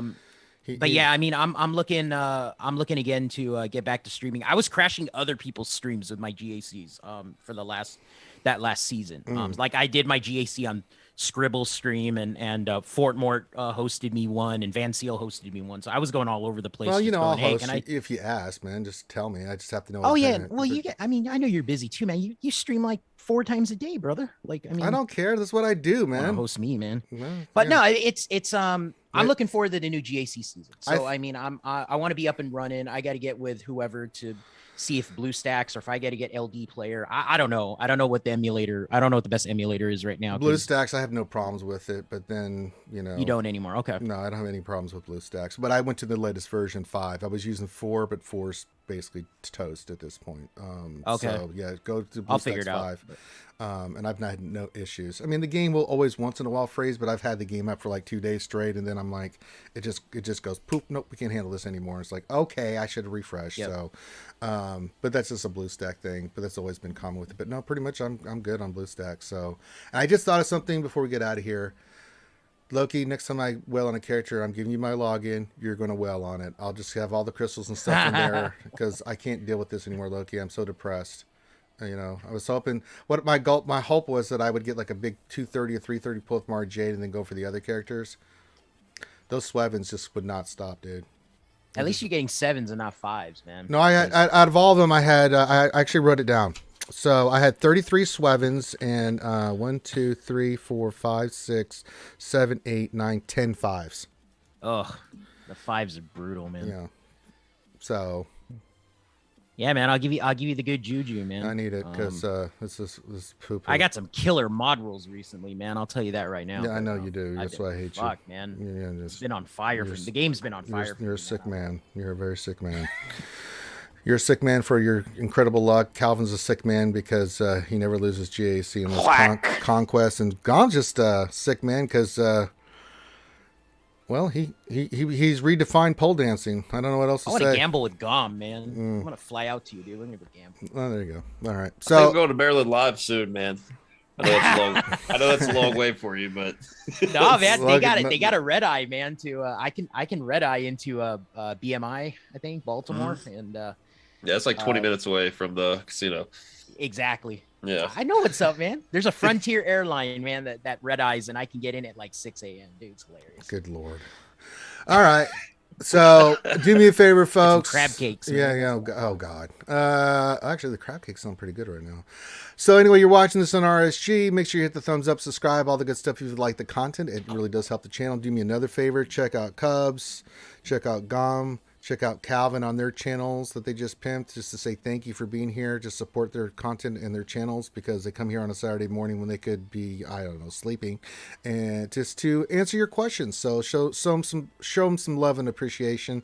Check out their videos. Also, we had the video that I put out yesterday with the GAC Whisper. We will be doing more GAC videos for you guys at least once a week, and then hopefully I can get with more and we'll do some more lore videos for you guys. We did Dash, so I'm gonna see which one he wants to do next. We'll do the lore video for the next character or 2. Maybe I'll do 2 as a bonus since we missed some, and then eventually we'll put all those up on the channel, and yay, you guys can have more lore videos. So huzzah. All right, with that, thanks for stopping by. Love you guys. Enjoy the rest of your Saturday. I will see you on Moon Day. There's no D&D for the rest of this month. We have some people out, and it's just the way it is. Can't play if there's no players. So and it's the holiday season, for Christ's sake. It's people are busy. So all right, with that, everyone have a great rest of your day. Be safe. Love you guys, and we will see you soon.